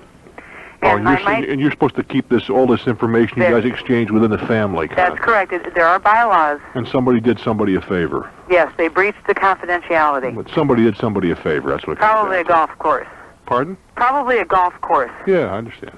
All right. So anyway, the members of this group take this very seriously. Do they? And oh yeah. And in any case, I had to bring it before the board, and the source was not willing to come forward because they were afraid that they would lose the customers. Sure. Why would they want to? What's in it for them for coming forward? Right. So anyway, so this was a real serious matter, and what I did was I ended up having lunch with the credit manager of the company that was accused, and it went on further. Pardon me? Accused. I like your terms. Well, you know, allegedly, you know. Mr. DA here. Go ahead. Well, whatever. I guess it is that way. It's kind of gotten that serious. Yeah, and you're in a pretty small community out there too. Yeah. Yes, I am. Yes, I am. In any case, so it went on to the controller and the president of the corporation, and we all sat down, the board members and the president and controller of that corporation, and they brought their attorney, and we brought our attorney. And You're kidding. This got to be a real cause celeb, huh? yes, it did, and they denied the allegation. And anyway, so then we were kind of dealing with this, and they more or less implied that if we were to pursue it on the basis of the information that we had, that they would sue us. Well, I think they should too. And it indicated libel and slander and a lot of other things. A lot of nice stuff. Yeah. And so anyway, so we went back to the drawing board and kind of, went around. Then somebody else came out of the woodwork and said, yes, they had worked for this company, and it was true that they were distributing this typewritten information throughout their sales force, which is a non-credit related situation. You just don't, credit and sales don't mix very well. They don't? No. I mean, they do mix, but they're not entitled to have credit information. They're not? No. Why? Because it's confidential. So you understand, I can't tell what ABC company is selling. This is information I have learned in that interchange. Okay? I guess. You've got me so thoroughly confused now. Do I? I'm sorry. I didn't mean to. I guess it's because I'm real familiar with it. That. So what's the bottom line? Let's Well, back okay, into all right. So the bottom line is that we've come. What's happened is the members of my board, all but a couple of them, have resigned. Because they're afraid they're going to get sued privately. No, that's not really the reason. The why? reason why is because they do not want to share information in a meeting where someone is present that is not abiding by the bylaws, and they're not respecting the confidentiality rule. Oh boy. Okay, so I'm stuck holding the bag is what's happened. What does that mean? Well, that means I'm president without a board. Well, So now I've asked for volunteers and no one wants to volunteer. But now I've put it in writing. so why don't you resign? Let the whole thing collapse. I think they're acting like petulant school children. Yeah, well, that's true. But I feel like I have to see this through. My tenure's up in September. Why do you have to see it through? Everybody else resigned. Well, yeah, but see, if I walk away, then what happens is, see, it's interesting, because yesterday I had to explain that, that the board had quit and that I needed volunteers. And now this morning I got a call from the controller of the company saying, I'm really upset about this, it's being dragged out, and I don't understand, I thought it was a dead issue. And I said, look, I had to explain, we had attorney's fees to explain, I had to tell them that there was an alleged breach of confidentiality anyway. You say, seriously, I don't mean to be unfeeling, but it sounds like you guys are, we're managing the destinies of countries here. Well, look, you guys exchange credit information, and there's not one doggone thing that you're exchanging that I couldn't learn in 24 hours. Do you don't agree with that? Maybe not. No, in a way I don't, no. Well, you tell me what you know about somebody that I can't get from other sources. Their pay record among the people that are present at that meeting. The pay record of what? The pay record of the customers that we're discussing. Oh, for pity's sakes, he has record. You think you're the only credit source in the area? No, that's true. I'm not. Well, so if I couldn't get that from TRW or somebody similar, true, you could. Well, that's what I'm getting at. Okay. What do you got? You guys are talking like this was Central Intelligence information. It's not. I'll tell you what happens, see, is if I go to this meeting and then I go back to my office and one of my customers finds out that I say reported factual information, but he said, well, what are you saying that I'm paying 60 days slow or 90 days slow? You know, I heard you said this, and that. Or someone else says, well, I heard you're paying Joe Blow. Why aren't you paying me? And you end up with a big fiasco. I understand that. And it's not an exact science, but I just, maybe I've missed something and I truly, I'm contrite. But it just sounds to me like this is a huge tempest in a very tiny teapot. That's true. I mean, in a sense, you're right, because, you know, I mean, here I am just trying to carry out... I would resign if I were you and say I can't deal with children. I have better things to do in my life. You guys could subscribe to one of the more mature credit agencies and have all the information that you need, and you have to put up with this nonsense. I just think it's silly. Yeah, I don't mean suppose to if you be... really kept, if you got it all down to the real facts of life, you know, maybe It's it is. silly. You get kind of caught up in it, you know, when you're involved. Right, ordinary credit information is just no secret today. It is no secret. Yeah. There's very little about I can't find out about your customers if they're of any consequence. Yeah. Because it's just too in today's complex and highly reported world, it's just there for anybody to buy. Yeah. I mean, you got TRW, you have Equifax, you have Dun & Bradstreet, not to mention a myriad of little companies floating around. Hooper Homes, the list goes on. Yeah. There's very little that you don't that you have. I would suspect that I couldn't find. With just calling up somebody who has access to a computer and is in the right business. So I really wouldn't get an ulcer over this were I you. And I mean, it's nice to have your own little club there. Well, I guess it certainly isn't necessary. It's just kind of an unwritten rule among credit managers, you know. I mean, I don't disagree with that, but for crying out loud, there's a written rule about marital infidelity. But are you going to tell me everybody's faithful? True. I wish you well, dear. Thank you. I'm Bruce Williams. Stick around. This is Talknet. Charlotte, North Carolina, you've been very patient. What's doing?